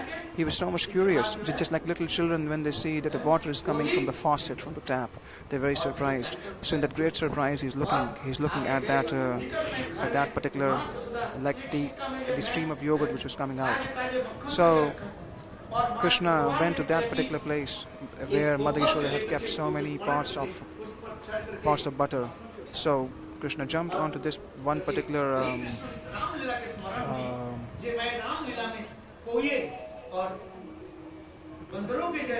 Krishna, he jumped and he stood on the mortar, and then he was giving all these butter to the monkeys. So here Krishna was giving butter to the monkeys. So just like a thief cannot hide himself from the police for too long, because the Mother Yashoda is like a CID. She was trying to understand from where Krishna has gone, because the footprints of Krishna were covered with the yogurt, and Mother Yashoda followed those footprints which were covered with yogurt, and that led her to the room where Krishna was actually distributing butter to the monkeys. So in one hand, Krishna was holding on to the pot, and on the other hand, he was using to pull out the butter, and he was giving it to the monkeys. So the mother had a stick in her hand, and these monkeys, they saw Mother Yashoda with the stick, they ran away. And Krishna, when he saw that monkeys have run away, immediately he saw Mother Yashoda behind with the stick. And Gopal, he saw, "Oh mother, please don't beat me, please don't beat me." He said, "You foolish Bandar Bandhu, you are a friend of the monkeys? You're a friend of the monkeys. You're feeding the monkeys here." So Krishna jumped, and there's no. So the door was open, and Krishna immediately jumped out the window. And then on the Rajmarg, on the main path, he was running. Mother Yashoda was thinking. Mother Yashoda was running behind Krishna with a stick in his hand, and then finally he got hold of him. With one hand he was holding on to Krishna, the other hand she was showing Krishna the stick. And Krishna said, No, I didn't do anything. Then mother said, "Who broke the pot?" Then no, I didn't. Then Mother Yashoda, Krishna said, I haven't broken the pot. He said, it was actually you who broke the pot. Mother Yashoda said, when did I break the pot? He said, when you ran to protect the milk. There were big bangles in your feet. That got hit. And then Mother said, "Oh, you're a thief. You're a thief." Then Krishna said, No, I'm not a thief. Actually, in your lineage, there's someone who's a thief. So Krishna was argumenting Mother Yashoda. So this beautiful conversation went on between Mother Yashoda and Krishna. With loving exchanges. So Krishna was crying very profusely. But Krishna did not beat. But then Krishna is very clever. So he was crying, and then his whole face was covered, and then he was rubbing his eyes, and as he was rubbing his eyes, his face became black because the whole kajal got spread on his cheeks. It felt like that the Ganga and Yamuna rivers have appeared in your eyes. So Mother says, so Mother, she tied Krishna to the grinding mortar, and as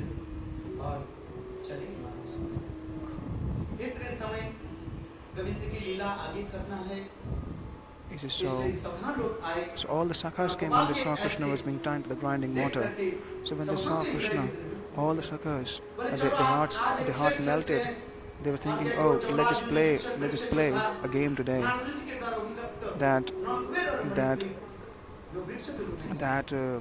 So Krishna remembered that Narada Rishi had given the word to these two demigods that they will get delivered by my touch. So Krishna was dragging the grinding mortar, and then the back portion of the grinding mortar touched those trees, and then there was a heavy thunderous sound which happened. The trees fell on the ground. When the trees fell on the ground, then what happened? That so all the Brajavasis came to see whether Krishna is safe or not. So all the Sakhas, they were absolutely quiet, and these Sakhas were stammering. They were speechless and dumbfounded to see what happened. So when these two big trees fell on the ground, and the two great demigods, they appeared, and then they were singing beautiful prayers and went back to Godhead.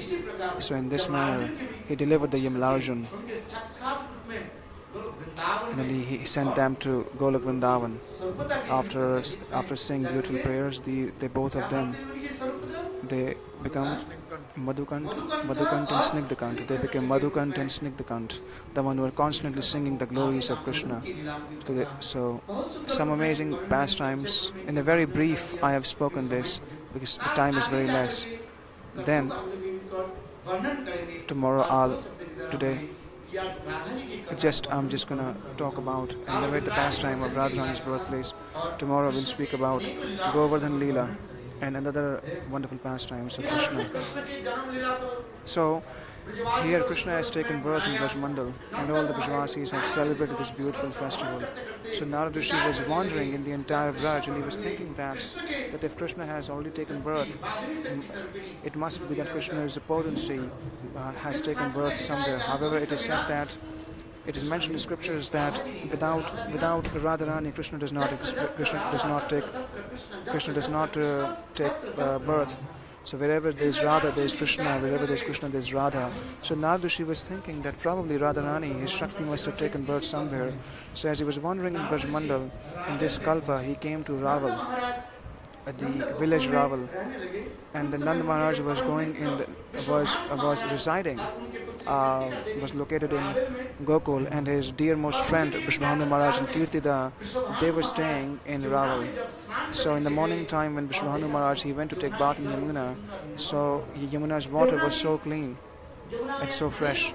So there were many wonderful lotus flowers were blossoming on the surface of Yamuna, where the Supreme Personality of Godhead, Shri Krishna's eternal potency, and where the personification deity of nature had decorated Vrindavan so beautifully that on both the banks of Yamuna there were wonderful trees were filled with so many fruits and so many flowers, and the water of Yamuna was absolutely clean, and there was wonderful fragrance was permeated in all directions, and some wonderful red lotus flowers, and there were many bumblebees, they were humming. So especially in the morning time during Brahma Muhurta, and there was wonderful breeze which was permeated in all directions. So at that time Vishwabhanu Maharaj, he went to take bath in Yamuna. When he took bath in Yamuna, he took one dip, and in the second dip he saw that right in the middle of Yamuna there was 100-petal lotus flower, and on that there was a beautiful girl who was placed. She was not wearing any clothes, because her color is of molten gold, of melted gold. And when Vishwabhanu Maharaj, he saw that beautiful smiling face which was actually defeating the beauties of so many moons, and then she was sucking her thumb. So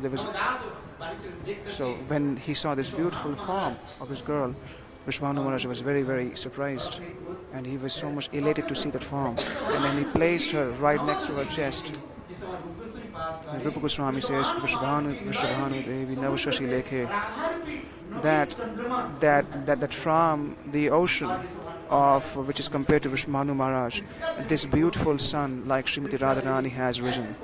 So Kirti Devi, she's so fortunate, and she was so absorbed in thinking about. So at that time, Shri Narad Rishi comes and asks to Vishwabhanu Maharaj that how many children do you have?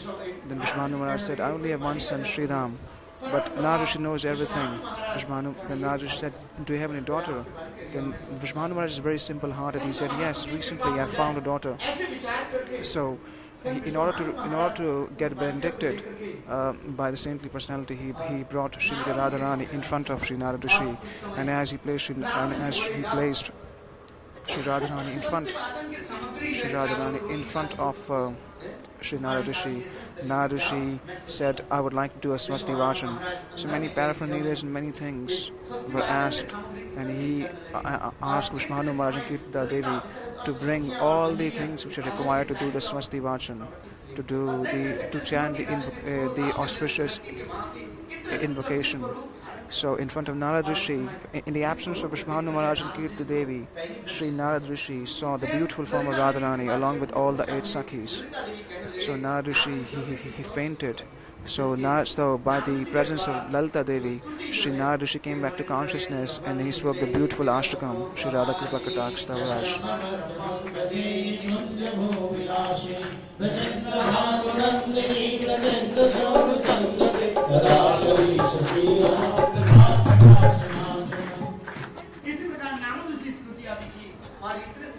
So Narad Rishi sang this Radha Kripa Kataksh Tavaraj, and all the paraphernalias and things which were required for the invocation, auspicious invocation, and all the rituals were performed. And then Radharani was sucking her thumb, and it was such a beautiful form which it cannot be described in words. So according to the standards of the Vedas, he was singing the names of Radharani.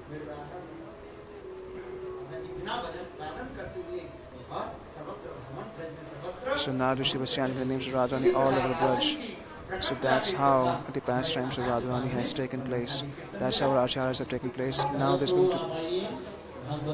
So now the Aarti of Bhagavatam is going to start. Jai Krishna. Jai Jai Shri Radhe, Jai Jai Shri Radhe, Jai Jai Shri Radharani ki Jai, Maharani ki Jai, Radharani ki Jai, Maharani ki